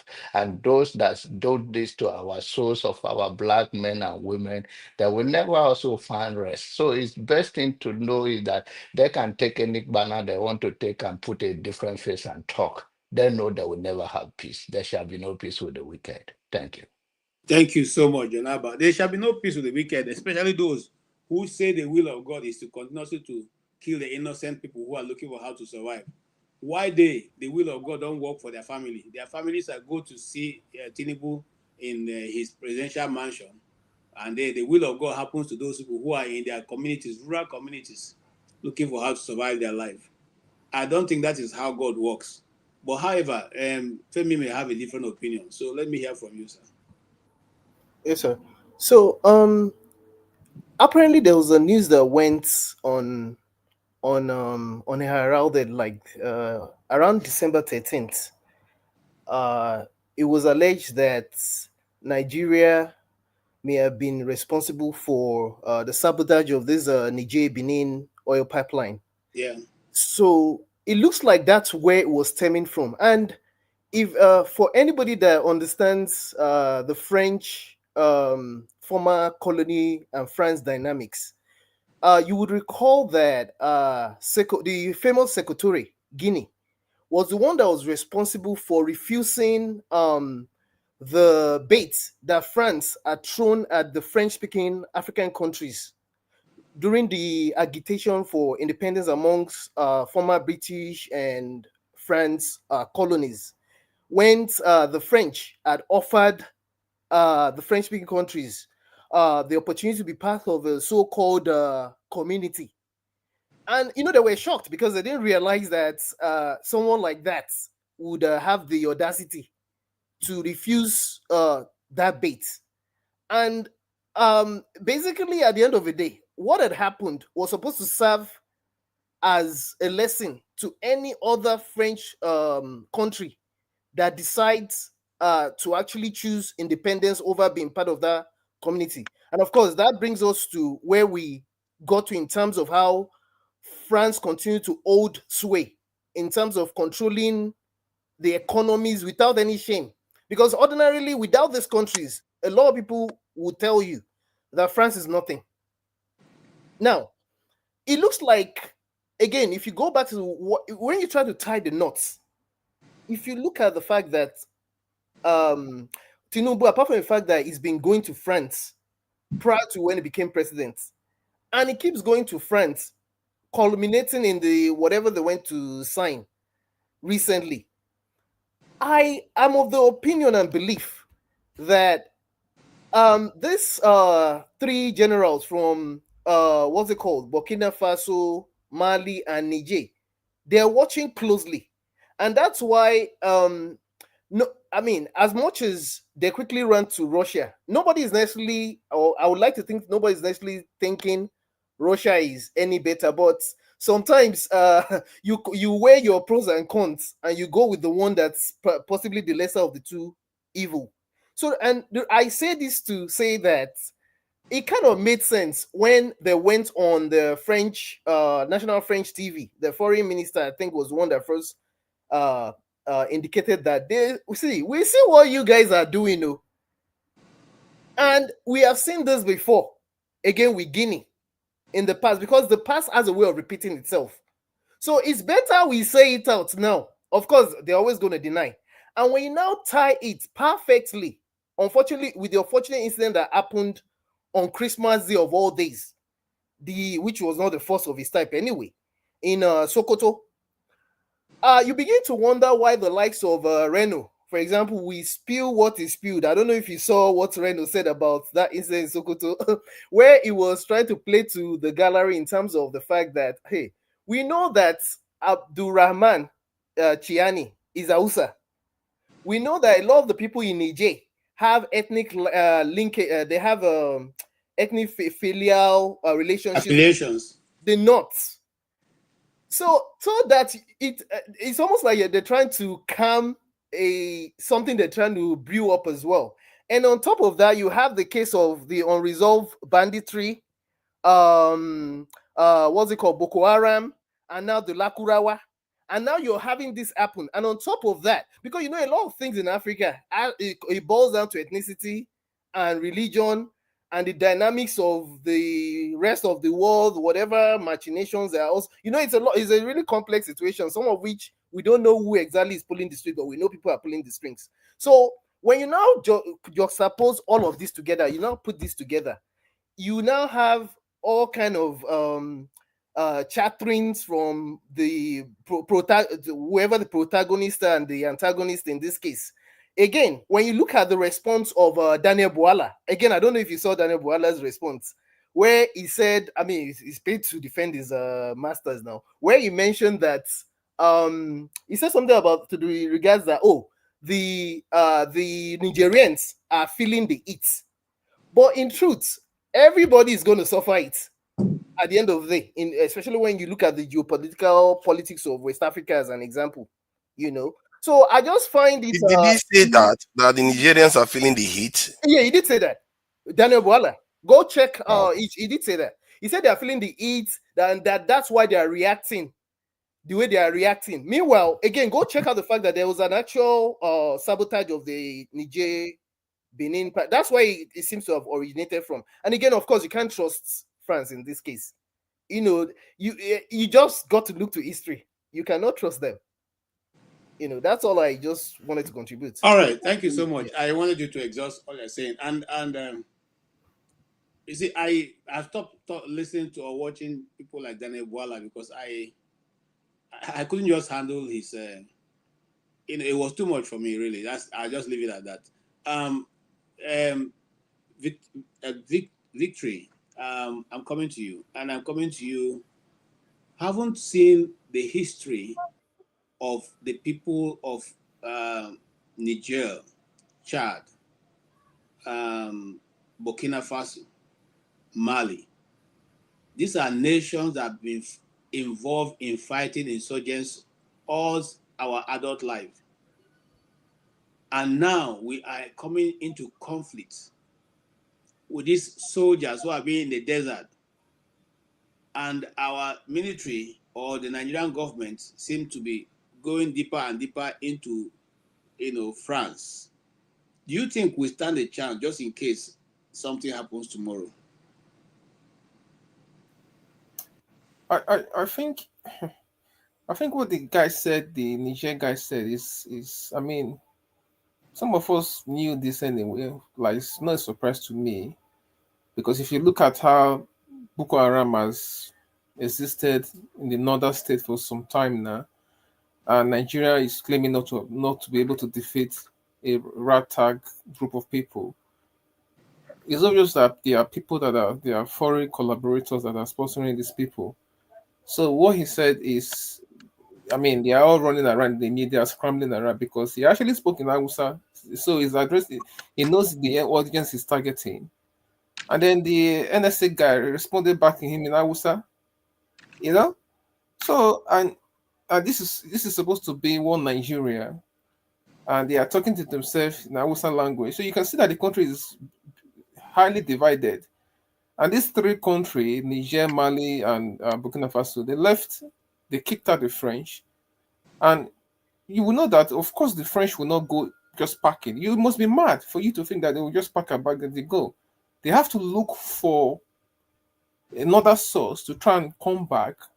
And these people are they are anarchists, man. These people are just I don't know what to make of these people. These people are so devious.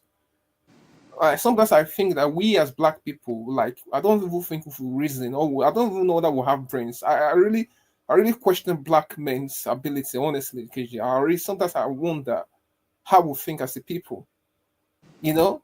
And if you look at what happened in slavery, it's what is happening again. They always use one of you to break in, and Tinubu is giving them everything that they want, or giving them the red carpet. Just come back, and you can use our country as a launching pad to attack our neighbors. What literally these people from Niger, they are brothers with people from the northern part of Nigeria. So it's literally giving them the French an open goal to come and attack people that have like our your own brothers. So I don't know what is wrong with we as a people. Like there's something that is seriously disconnected that I don't know what it is. I really search and ask myself question: how can a group of people behave this way? I don't understand it. So they can deny. I don't know if you've seen the video of the French troop saying that they're already in Nigeria. I don't know if you've seen that video. Is there out there? You know, so those people are already there, and at some point there will be some serious explosion. Like there's going to be something have to give, because those people in the north will not just sit back and let you come and set up a base and all that. And all this is all down to the minerals that they want to keep tapping, because obviously they've kicked them out and they need. And if you watch that interview that Tinubu did, he said that Nasarawa State has the highest deposits of is it lithium? He said something like that. One of the minerals. He said it himself, and they lifted the ban on mining recently. So the French are coming there to continue to mine and take our resources for free. So Tinubu does not care as long as he gets his own side of the day. He doesn't care. So we are really in a big. I mean, we're in a big problem. I don't know how we're gonna get away from this thing. But something has to give at the end. Thank you.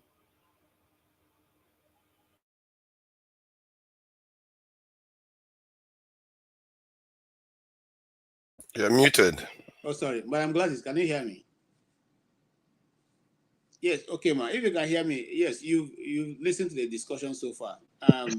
What would be the angle that you want to look at it from? It's a long story, because if we look at things critically, the Northerners, most of the people that claim to be Northerners, they're actually from Niger. A lot of them are from Niger, and most of them are from other across above or whatever it is.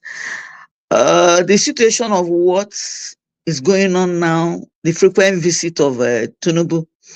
Within this year alone, he has gone to France how many times? And I think he has a business in France. He must have something doing. There's a company that I was told that he has something to do with. I don't know. I'm trying to remember the name of the company. So let us look at it in such a way that what is going on now, they are building up things that they cannot handle. Because I know that this president of Burkina Faso has aligned with the Russians. They're not ready to have any business to do with France. Likewise, others as well. So the French people trying to get in through the back door, maybe using Nigeria as their base. Meanwhile, we have lots of other problems that we have not sorted out.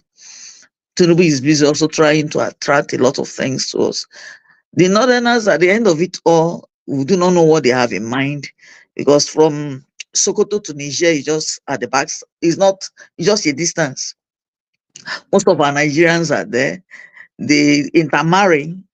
Most of the people from the north, they marry women from Niger, they marry women from Mali and so on and so under the banner of Muslim, that they are Muslim, they share the same religion. So I look at it in such a way that Tinubu should come back home and face what is happening in the country. He should try and fix up the country. Things have really gone bad in such a way that the darling with France will not solve our problems. I do not know what he's gaining out of it. If we saw the way that Burkina Faso broke off from ECOWAS, others followed suit. They said they didn't want to be part of it.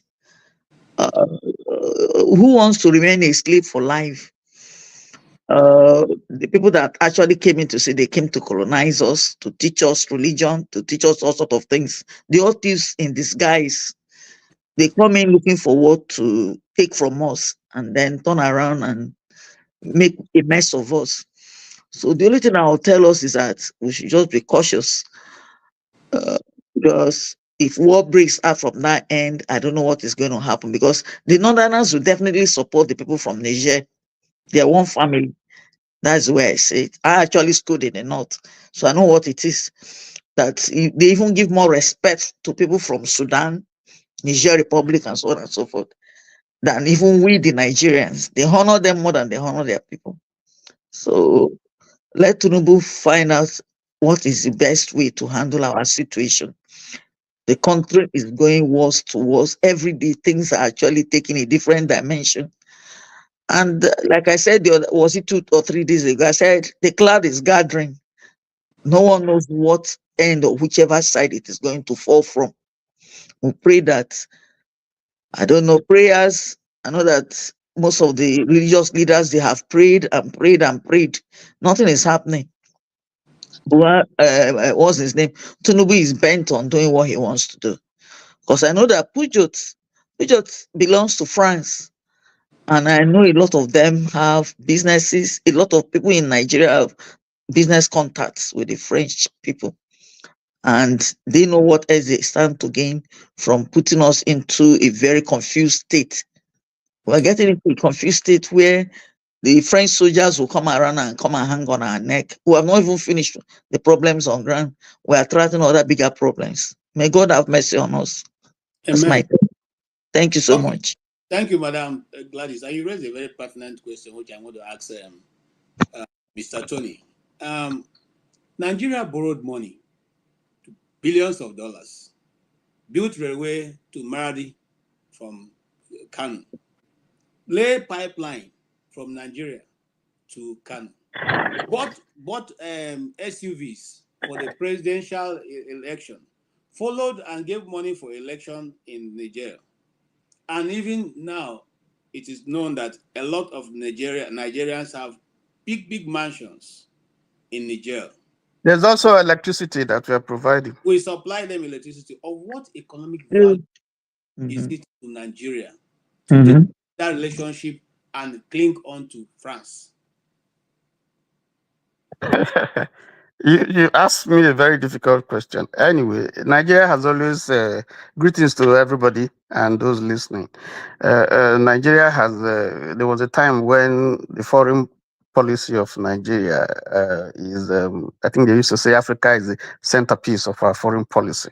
Yeah. And so we were, for a long time acting like Father Christmas, Liberia, Sierra Leone, Southern Africa, even in Gambia, where once Nigeria had to intervene in the political problems they have over succession, Ivory Coast, and so on, apart from other commitments internationally by our troops and so on and so forth.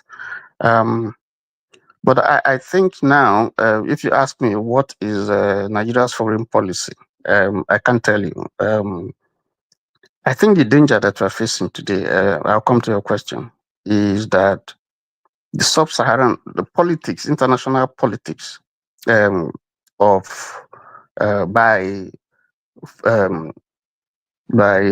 the West is affecting, is beginning to affect the way we frame our actions in terms of our relationships with the countries that neighbor our neighbors.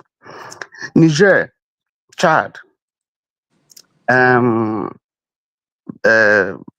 Niger, Chad have been and Cameroon, all French speaking. Well, apart from Cameroon, that is bilingual.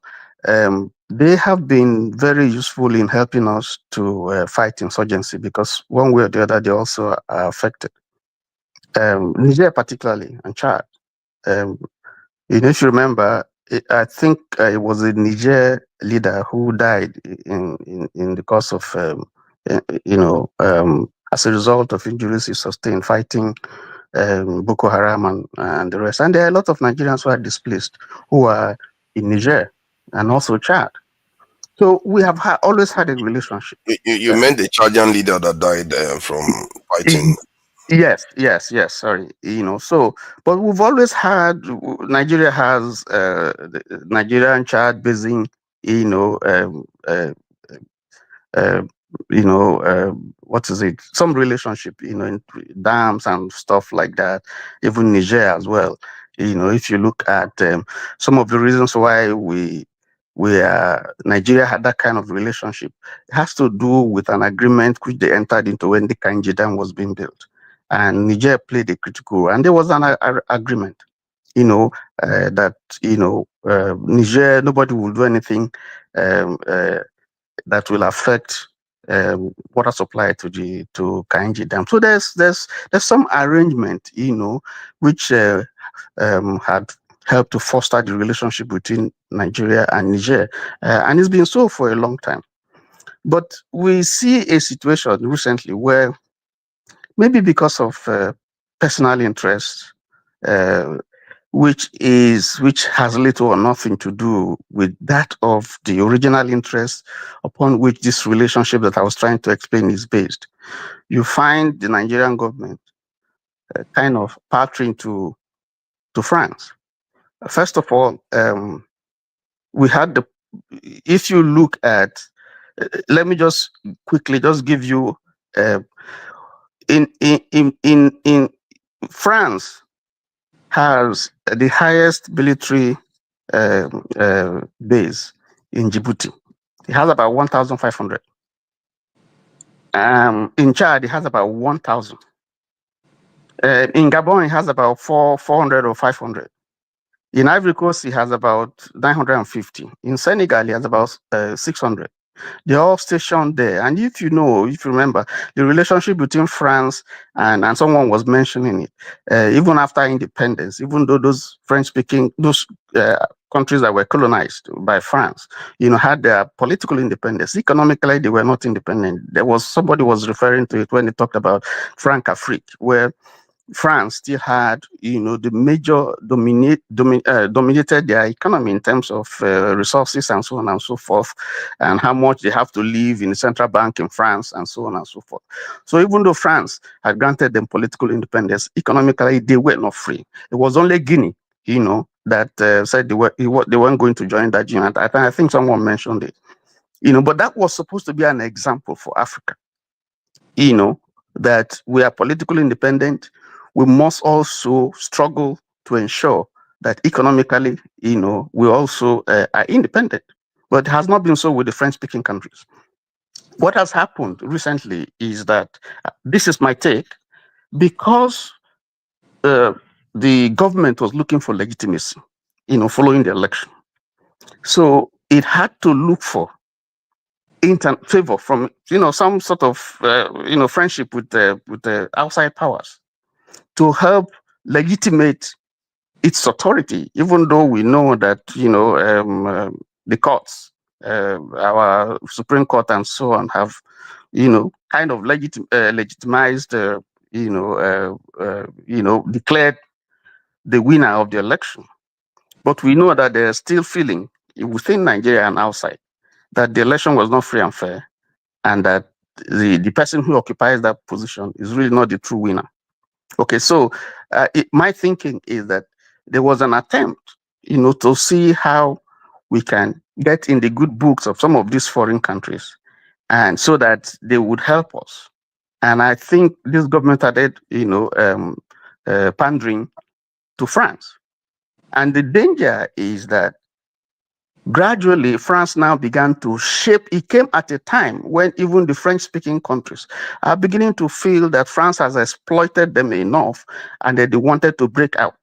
And so we see the example of Burkina Faso, which started it all. As you know, if you read, you see that so many attempts have been made, to eliminate the current leader of Burkina Faso. In fact, there's something in the news of some military officers who were given some $1 million to ensure that they planned a coup to eliminate this guy. So Burkina Faso started this, and it's paying a cost. But Burkina Faso is moving very well. So it's setting some example that if you can resist these people and stay on your own, you can move on. Burkina Faso is showing that example. Not, for instance, they just paid off their debts. And how did they do it? They didn't go to any of the Bretton Woods institutions. They had to raise a domestic bond, which the indigenes bought into, and they use it to pay. And as we speak, Burkina Faso is building 50,000 a new city, that is going to have 50,000 houses for its citizens, and is doing it internally. Is not taking loans from anybody. So they are beginning to see examples. And the challenge that the West and America have is that if we let this go on, then they are going to be worsted. Because once Africa can unite, and we see it now, Burkina Faso, Niger, this group of countries that pulled out, West African countries that pulled out from ECOWAS, now forming their own union. And you can see the strides. Niger, forget about what we read. Niger itself is making some progress. And France is not finding it easy, having lost Niger in terms of the returns that it was getting from milking, from all that it was milking from from Niger. So who is the person that they feel they can use? Is the big boy. In sub-Saharan Africa, that is Nigeria. If we can talk to Nigeria, if you can make him the ECOWAS chairman, if we can support him, then we can get him to invade Niger, and then bully all the other African countries that are around it, and maybe perhaps the entire country in Africa. So I think that for me is the picture that I'm seeing now. If Nigeria is not careful, this is going to cause something that is probably going to cause war. Because nobody. Recently, I just heard when the president was in France and signing whatever he was signing, Chad was celebrating their independence anniversary, and the leader. The president did say that they want to review their military and economic relationship with France. And those 1,000 troops that are stationed in Chad, in fact, what the president said is that they're going to ask them to go. That is taking a cue from what Niger has done, from what Burkina Faso has done, and so on and so forth. So there's a challenge. There's a new wave of thinking by radical leaders in sub-Saharan Africa to say, listen, yes, you've been telling us you want to fight terrorism. There is the U.S. Command in Niger. There was the French military command in Niger. Now, we don't want it. They've all gone, but they're looking for a base. They're still looking for a base in Africa from where they can, because if they lose Africa or lose even West Africa, the resources that they have in Africa are so enormous that it's going to negatively impact their countries. So if Africa would come together and told what these young guys, these hotheads that we're having all around, are doing. If we have radical leadership that will say, listen, you stay on your own, we will do our own thing ourselves. I think that's the only pathway forward. Otherwise, it's trouble. Right. Thank you so much. I agree totally with you. And Africa will be more better when our leaders can adapt Donald Trump's saying, "Make Africa great again." Africa was once great, we can equally make it great again if our leaders can understand the handwriting on the wall. I do not know anybody who wants to. You have your immediate neighbor. You're not in good terms with your immediate neighbor. You want to befriend your neighbor that is across the river. How does it make it interesting? How do you safeguard yourself and your people?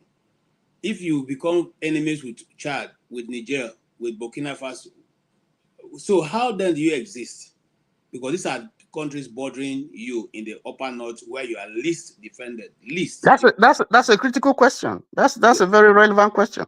You are a leader. You're not taking.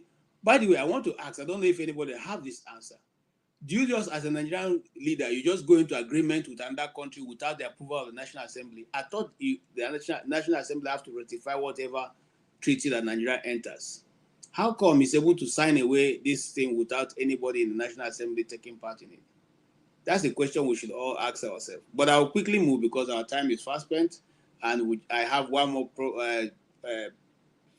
topic for us to discuss before we move on. Is it before we shut down? Can we say now that Sharia is gradually moving to the southwest? I have asked that pertinent question because of recent activities going on in our beautiful nation, Nigeria. The question of, are we taking into cognizance what is going on? I'll give let me lay out this. A growing population. There's a growing Muslim population in the southwest, and has a significant.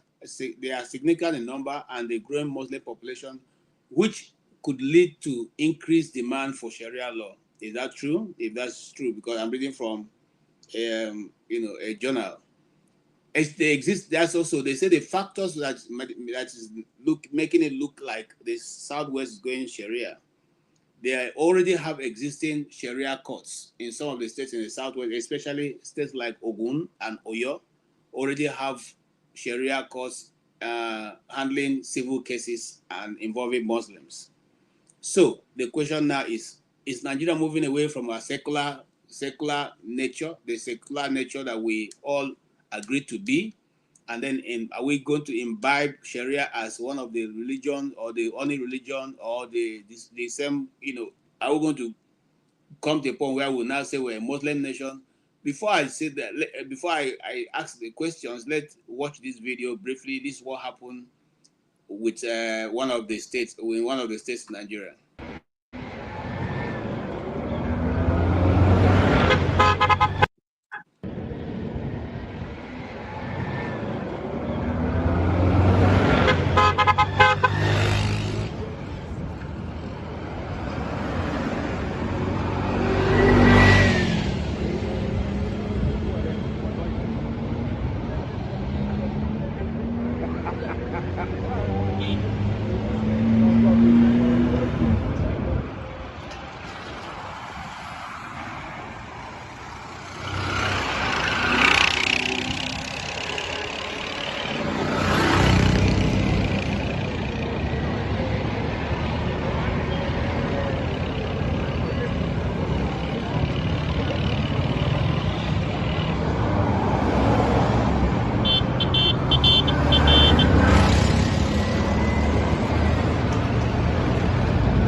Okay.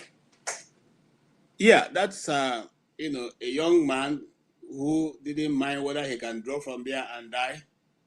Went to bring down the poster, the billboard that has been displaying Merry Christmas to the people of that state. but they felt that Christmas should not be celebrated there, so they said to bring it down. The question we are asking is, how long shall this kind of thing continue before it sparks off a very dangerous conversation? Remember the other day in Lagos, it was that someone printed the same size of poster and put up saying, Jesus is not God, and put it right at the wall of their mosque. The question is there no government in Nigeria that can regulate these things that are going on? And then, are you trying to push people to a point of provocation for what? And finally, is it that the Southwest now also wants to go the Sharia way? Just like the question I asked. I'll leave it for discussion. And while you do that, also, maybe I'll start from forefather. You answer and then you round up for just give us your concluding thoughts so that we can shut down exactly at after 3 hours. Go ahead, sir. Thank you for that. Consequences, sins of the fathers, or when these people say sins of the fathers, I begin to see what it means. I used to think that it's unfair for the younger ones to pay for the sins of the fathers. I think probably what they were saying there is that there are consequences to our actions today in the future. And I've said this before in this the kind of debate in terms of expansion of Islamic faith, that in Nigeria they are growing faster in population. There will be consequences. This is a democracy, and they will be winning ground. And question you have to ask yourself is, what does it even matter? The other side is practicing a foreign religion, the other one is practicing another foreign religion. Why do you want to fight your own for that? I don't know. Is it that if you convert to Islam, you are going to suddenly grow a fifth colon or something? I don't know. Point is that none of those things is of consequence to me. What I care about is instability. And I think our people should be looking at these things from the point of view of trying to understand each other. Because if you fall for it and start fighting each other, it's a fait accompli. We are going to pay heavily for it. A divided house will fail. But if you can reach out to your cousins, they've been there for thousands of years. All these religions is just something in our own heads that they used to come and condition us against each other. You reach out to them, and maybe they will have reason to reach out to you too, and together we'll be able to rescue this nation. Because sometimes I see some of our antics, the way we compete against each other, is reinforcing our position where we are right now. It's forcing us to be the same way. Because when a northerner hears the southerner talking about them and talking in a derogative way about them, they will be like, if we turn against these our leaders that are sparing us this desert life, we have access to the sea, we have oil. If we turn against these people, look at how they are talking about us. What are they going to do to us? So they are going to double down. Like, we better protect our own no matter what. Then if the South again, they behave this way to the South will be like, you see, they don't listen. You have to bridge that gap. And the truth is, Nigeria don't have nationalists. Is there one Nigerian you say this man is the man talking for Nigeria? That is saying, you behave yourself, you do this. You are supposed to have hundreds of them. But in Nigeria, you see Oyo State will be quiet until he wants to accuse one side of doing Bejue. And the other one will be quiet until when they choose their time to come out. They will leave the country like fatherless children, homeless, like orphans. Leave the people to just fester. That's why I see them as caretaker government. These people that are running Nigeria, they are not running Nigeria like they are running their own people's nation that have a future. They are running like they are waiting for their colonizers that left in the 1960s to return. This is how they are running the country. They are not serious people. And I really lament it, because whenever I hear all these things happen, or you hear any controversial stuff that happens in Nigeria that is divisive along racial or tribal lines, you hardly see a Nigerian statesman come on and say, enough of this. You will never see that. What kind of people, what kind of leaders do we have? That everybody seems to be poisoned by these tribal and religious issues. And even when they all know it, if you ask them what is holding Nigeria backward, they will list them. Tribalism, religious, they will list them about corruption. And yet they will double down when the time comes, nobody wants to correct it. We are all at it. I was on the channel the other day, and they were calling me that I hate Yoruba people because I didn't say bow down to your tribe. It's like we have to get out of this mess we are in, this mentality that we have. We have to reach out to each other, talk to each other honestly. If we don't do that, sins of the fathers, we are sinning now. The consequences will come. Thank you. Thank you. You didn't, the young man who was risking his life to climb and bring that billboard down. I don't think maybe you didn't want to say anything about him. The Health and reason, safety. because Do we have health and safety laws in Nigeria? people had put that thing up for their own interest. And bringing it down is a provocation that I think is a little bit out of way. Because if they put up their poster and people bring it down, it will not be taken lying low like that. Those people have decided to leave it. Anyway, let me come to Jonaba. Islam is more strategic than Christianity. They are more they have an expansionist, more aggressively expansionist religion. That is what you are seeing. I don't think so. It's just that the other people just choose to be cautioned by their destiny, not because they cannot be. If you doubt me, you can go back to history and check. All right, Janaba, go ahead and make your point, sir. No, I'm not young as you are, so I want you to repeat what you're saying there. Okay, we showed a video where a young man was putting down the billboard put up by some Christians, and the question we're asking is: has the Sharia now moved to two states in the West who are actually holding up Sharia right now, Oyo State and Oyo State? They already have Sharia courts handling civil cases that involve Muslims. So the question is, are we seeing a movement of Sharia to the south, west, or is it that these things are just a one-time off thing? I don't think anybody can read whatever it meant to them, but it may mean there is no Happy New Year. People are suffering. It may not mean anything religious to say. And I don't go to read religion to it because personally, if I see anything, Merry Christmas, there's no Merry Christmas. People do not have rights. You can see how the children that were trapped to death. I think they say 35 in Ibadan, 35 in another state, Anambra and Abuja. So, and it's all desperation. So if people react to it that there's no sign of that, I don't think it may not read religion to it. And religion may be a factor to it, but whichever way they come from.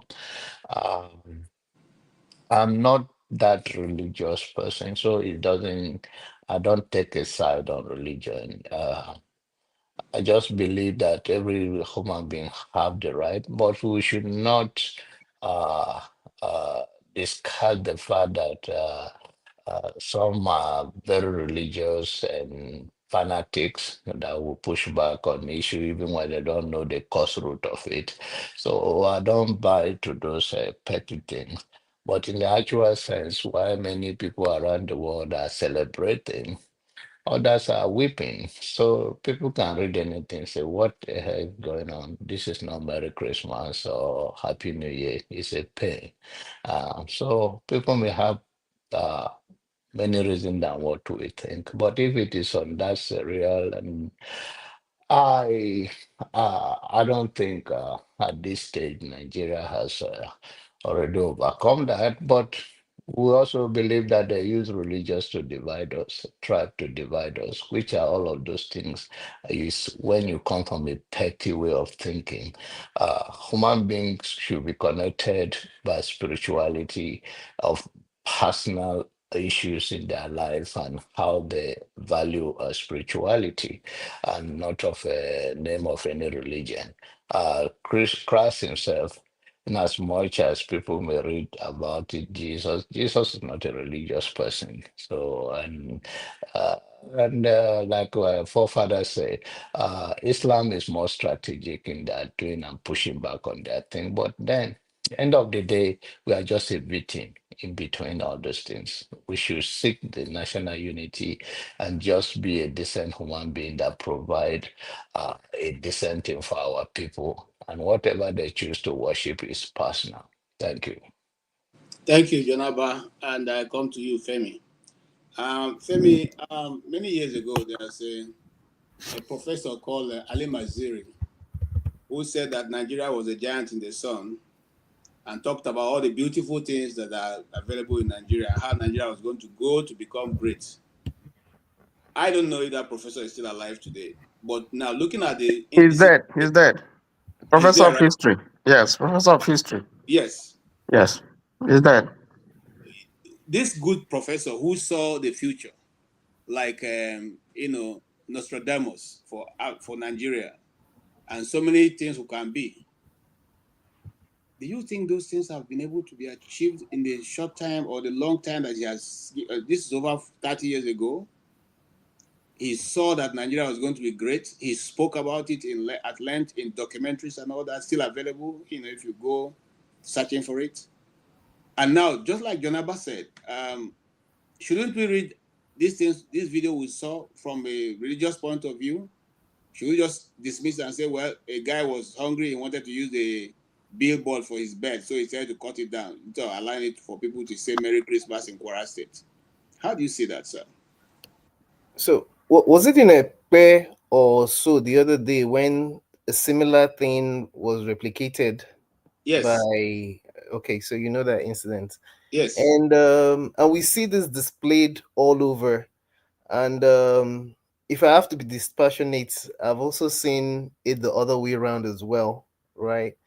Now, that said, this is where sometimes I'm kind of conflicted when it comes to even just discussing religion, especially with respect to us Nigerians. And I know it can be a very touchy topic and very emotional one as well, depending on what side of the device you belong to. But when one looks at things non-sentimentally, just as a human, what has religion even been of help to us, or has it been more of a hindrance than a help?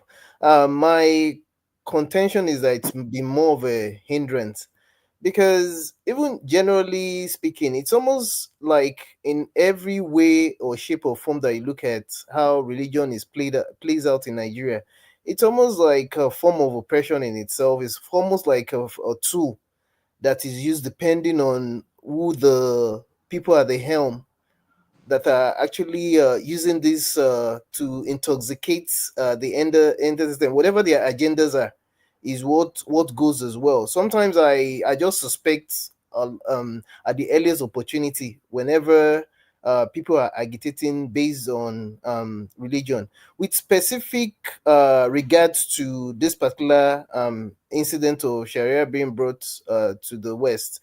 You mentioned Professor Masri. I mean, I know of him. I've seen some of his. I grew Ali up Mazri. Ali Masri, so I've seen some of his stuff. He reminds me sometimes of that Kenyan professor, the Pan African one, as well in some form. I have also lived with a professor. I lived with him for about 3-4 months. He was a professor of biochemistry at University of Maiduguri. He's late now as well. Professor Abdul Karim Hussein Akonde. And one thing I learned from I think he became really radical as well. His wife was a doctor. He was very learned, well traveled, and all that. But you see, when it comes to Islam, and of course the same could go for Christianity, because I've also met some really radical, extreme Christians. So that's why I like to look at it from both angles. But again, just focusing on this. One thing I realized in the 3 or 4 months I lived with him was that when it comes to the passion with which, especially those of us in Nigeria, the angle and the passion with which you take religion to, it's not to deal, because there've been underpinnings that have brought us to where we got to now. Again, if you take the fact that we somehow were dragged into the organization of Islamic countries during the regime, was it during the regime of Babangida and Idi Yeah. Agbon? that it happened. Yes. Of course, there were people that were already warning as far back as then that irrespective of the fact that you cannot disregard that you have a significant Muslim population, Christian population, and even the non-believers, because I think we can be unfair, the traditionalists and what have you. We also forget that it's this kind of things that led to Boko Haram as well, and I don't think we have learnt. And of course, you have smartings of things like what happened during the former governor of Oyo State. Remember what happened during his governorship as well, and the kind of things that we've seen happen in Ilorin and just Kwara State generally. If it's best that people start speaking out and addressing it now, because what's going to end up happening if this thing transcends to the and again, that's not to stop people from believing what they want to believe, but it's just that you don't want, if you call yourself a secular state, you don't start operating two different systems. I mean, you can operate it all you want within your own confines, because the next thing you see now, the Christians too will come out and say, okay, we want to have our own menini. And of course, already here we are still battling with the fact that we have not defined ourselves as a nation or state. We don't even know what we are.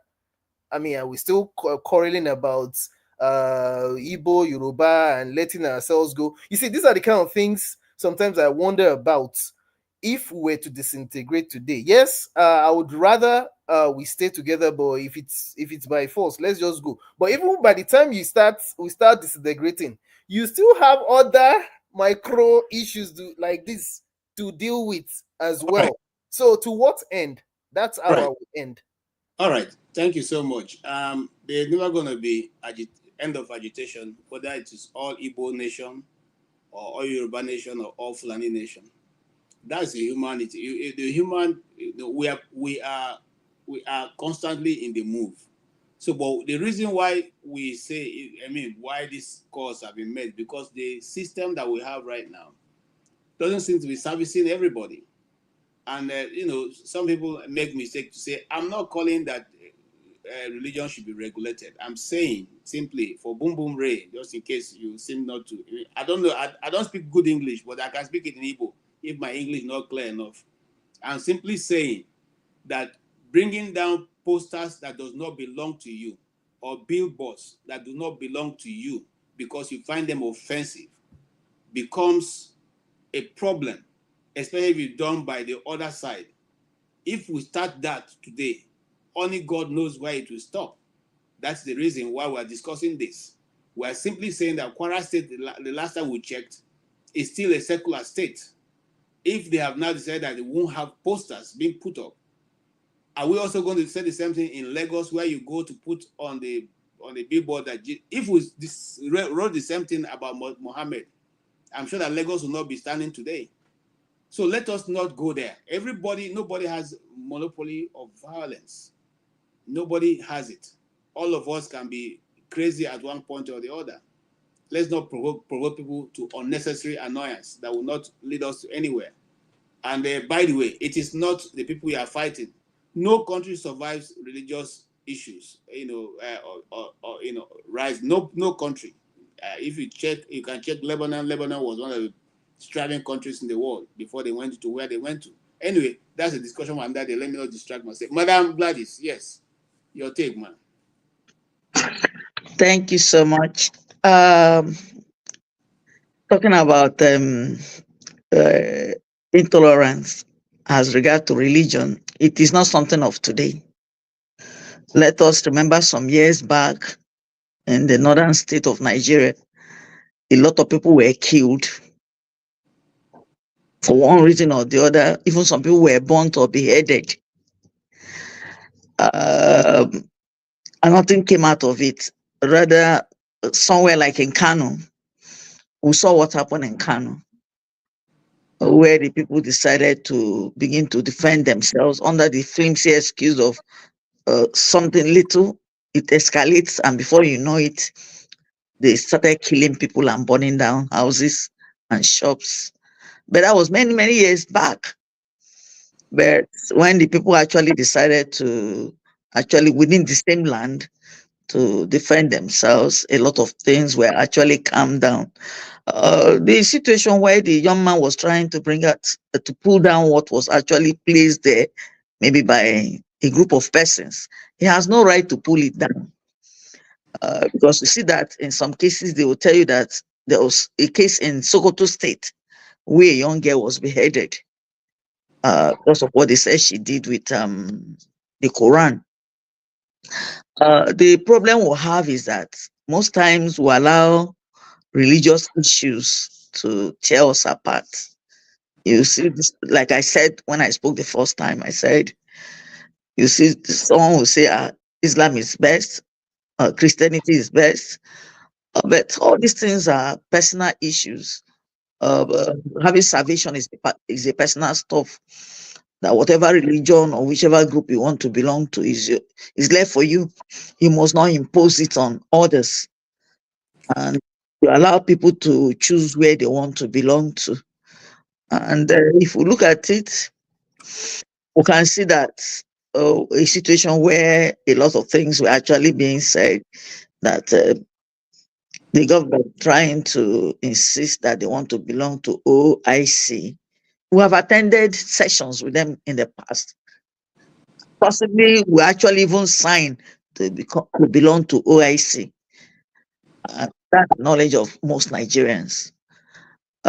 We should not just look at it and say nothing like that. We're just there as passerbys or no. It's like Nigerians. The government has actually registered to belong to that group. So what we need to do is that we need to tread cautiously, especially when it comes to religion, because that's something that can trigger off wildfire that cannot stop. Thank you so much. Thank you, Madam Gladys. I appreciate your coming and your contributions. Yes, before I come to Awobam, let me go to Tony. Tony, yes. I came before my brother in Ghana. I don't start to Joro. Oh, okay, sorry. No verse. All right. Mr. Tony, let me hear you. Then I'll go to show. Then I'll go to our brother in Ghana. Okay, I think I agree with what our sister has just said. You know, it just reminds me of an incident over 40 years ago when I was in the university, and this was a church that has been, church. This is the University of Ibadan, and the church has been there for a long time ago, and then years after, a mosque was built, and there was this issue that the problem was that the Muslims, the mosque, the Muslims were claiming that the cross was facing the mosque. I mean, when they pray, it was facing the direction where they pray. So when they face the east, they'll be seeing the cross, and that they didn't want the cross to be removed. Meanwhile, the church was there before the mosque was built, and it was a very serious issue, raised a lot of controversy. And you'd be wondering, even in the university where people are supposed to know better, you have this issue of religion and causing trouble. You know, it was a very serious trouble, and even the students were the undergrad, were all involved. You know, people were taking positions, and people were ready to fight and burn the church or burn the mosque or whatever, and so on and so forth. You see, religion is neutral by itself. I think the problem is what we have used it to do. And in Nigeria, we're quick, particularly our politicians, to use religion to whip up sentiments.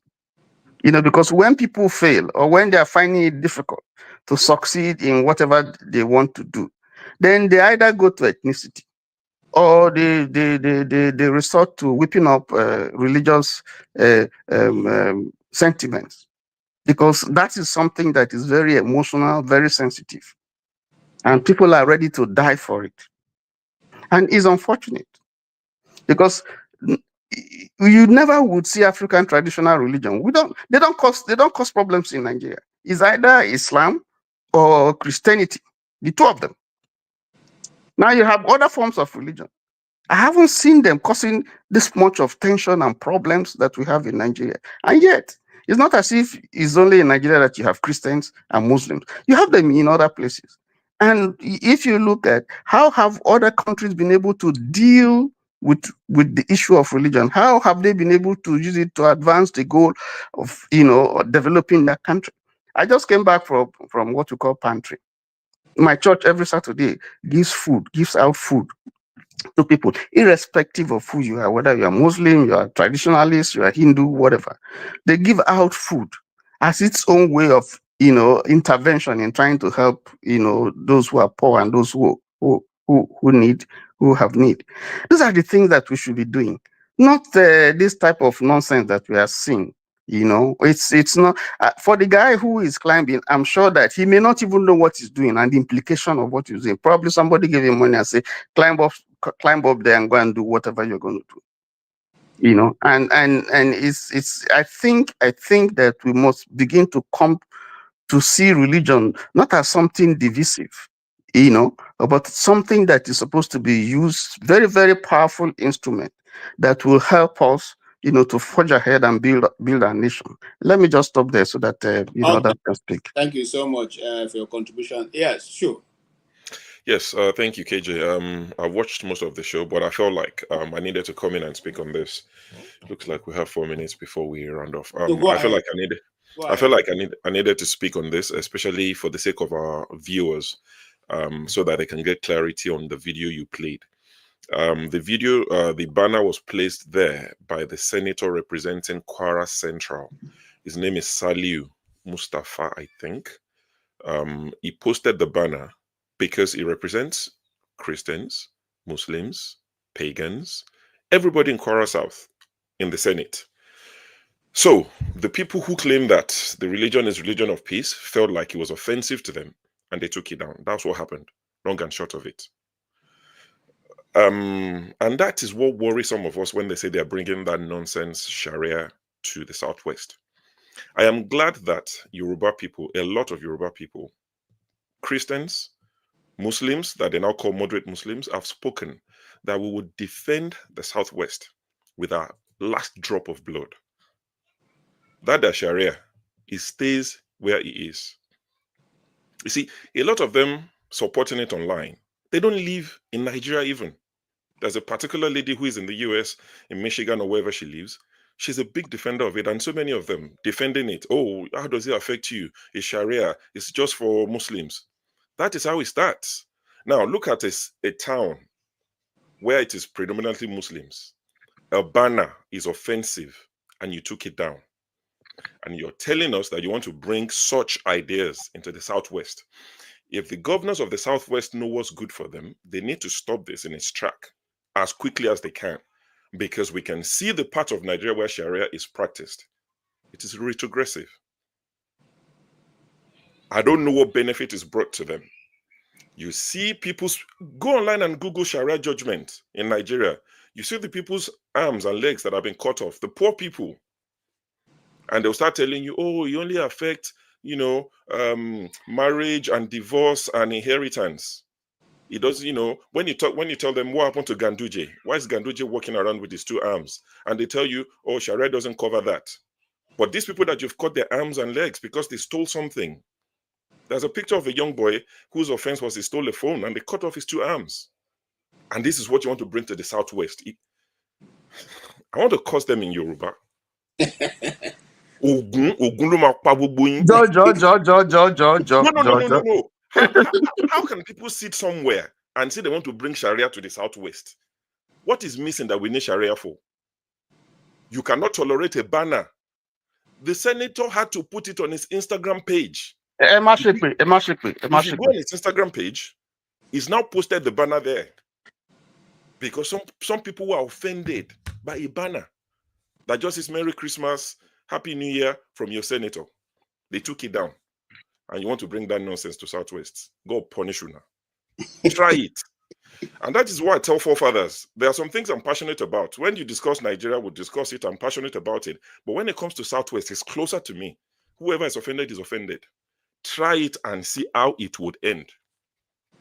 with that nonsense that you want to bring, something that is not progressive, that doesn't add anything to you, that it is weaponized to punish the poor people. They tell you about this Sharia. You see the children of their rich people, when they get married, half naked, nothing happens. The poor person tries it, they will whip the lady. There's a video I was going to share, but I know YouTube would probably cancel our channel, of a young lady that was being beaten in this same Ilorin by like 4 guys. I saw it. It's cool girl. Beating her mercilessly because she went to a party and drank. She had alcohol. That is what they want to bring to us. In Kano last year, or was it Kaduna, during the last Ramadan, they were arresting people under Hisbah police for selling food to Muslims who are meant to be fasting. How's that my problem?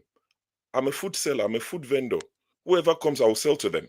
But they will tell you, oh, don't worry, it won't affect you as a Christian. It's just going to be for us. So as a Christian in Southwest, if I sell food to somebody who's meant to be fasting, would something that happened in Kano affect me or not? You're not meant to eat in public, even if you're a Christian during Ramadan. How's that my business? I respect your religion. Do it, but don't use it based on what I've seen that is obtainable where they're practicing this thing. It's not going to work. You see Syria, wish people Merry Christmas. You see Abu Dhabi, Dubai, Merry Christmas. They don't copy that sort of Islam and Sharia. It is the backward ones.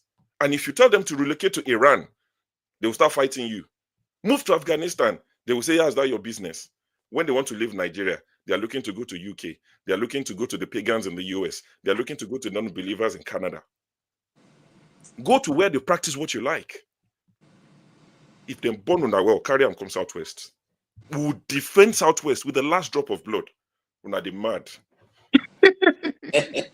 All right, thank you so much. Sure. I have not heard you speak that way before, but Oh my God.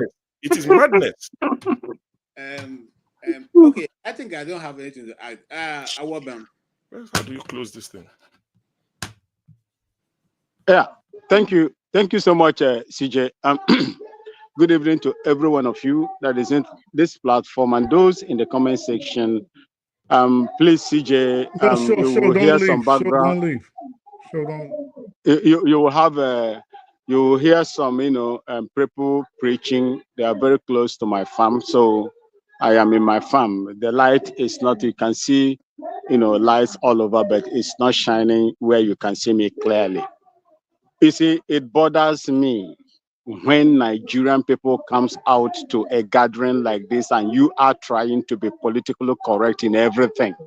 You can never be politically correct in everything, especially religion is in Nigeria. Religion is an existential problem that is dealing with Nigerians. Uncle Show, I love what you said. In fact, you have taken everything that I wanted to say, from my mouth. I would like to tell you people, you see, go and read the history of the Lebanese. Go and look at Lebanese. Go and look at Turkey. Go and look at even Egypt of the old. Go and look at what was about to happen to Spain. That is exactly what is going to happen to Nigeria if all of you continue to, try to massage issues that are very, very diabolic to Nigeria. You said you are a secular state. Why will you impose your religion on me? I was in active service in the Nigerian army. 2000 when Sharia was introduced in the north. Do you know the number of people that were died because of establishment of Sharia? Why will you people come out and begin to lie to yourselves? Who is going to pay you? Who is paying you for speaking the truth the way it should be? I am bothered because my mom is from Abia State. Anything that happens in terms of religion is going to affect them as well. You say you will not. You form Hisbah. You form Sharia. Why are you trying to bring it to people who doesn't want it? How many of the Sharia cases, the big men, just like Sho said, that have been affected by these Sharia rulings in the north? How many of them? only the talakawas, as they call them in the north. And you will see all these things, all of us will come here and we'll begin to speak grammar. In the foreign countries where you live in, the kind of religion that is being practiced in those areas, is it what is tenable in Nigeria? You have people in Nigeria that are practicing extremist system of religion. Look at the video you played. They consider it offensive. That is the reason why they are removing it. And remember, you see, this Sharia is going to, you see, Brother Sho, don't get me wrong. If you don't stand with your two legs, they will do it. They will continue to try. They will continue to try. They will continue to try until they succeed. I want you people to listen to the interview of Navy Captain Olawumi. Olawumi, he made it clear to every Nigerian that cares to know that religion, especially Islam, is one of the greatest enemy that you will have. Those of you that come from the old southern Nigeria, there is a tussle that is going on, and most vehemently in support of what is going on and the Islamization of Nigeria. That is exactly what is going on. I would like every one of you that has not been affected by it to stand up, rise to the occasion, and stop it from coming. And my condolences goes to the Sokoto people, that the civilians that died as a result of the military act. I do not know the reason why innocent people, instead of them to target the enemies, they are targeting the innocent ones, those that are struggling day by day in order to make ends meet. You go in, instead of you, those people that you're supposed to protect are the ones that you are senselessly slaughtering. I don't know if I will call it unprofessionalism or they know what they are doing. My heart goes out to every one of them. As for Bola Tinubu's media chat, I have nothing to say to that. It is what you see happening in Nigeria today is the benefit of what you are going to get when you have a system that selects people instead of electing them. Thank you so much, CJ. I yield here. Thank you so much, my brother. Yes, that indeed is where we'll be rounding up this broadcast. Here, I'm also posting the link for the next broadcast, which will be handled by the so I don't get to speak. Oh, I'm sorry. I will not leave you without letting you to speak. But I'm just posting. KJ, so I don't get to speak. I just said I'm sorry that I'm going to allow you to speak now. Can you hear me? So, yeah, the link for the next show, I posted it. No, I think there's a relay. I think there's a relay. Okay, yeah. I think there's a relay. You muted. Okay, I'm not muted. Yeah, I'm not muted. Okay, yes, half of Turkey is in Europe. Can we hear your take, sir? You probably be the last speaker.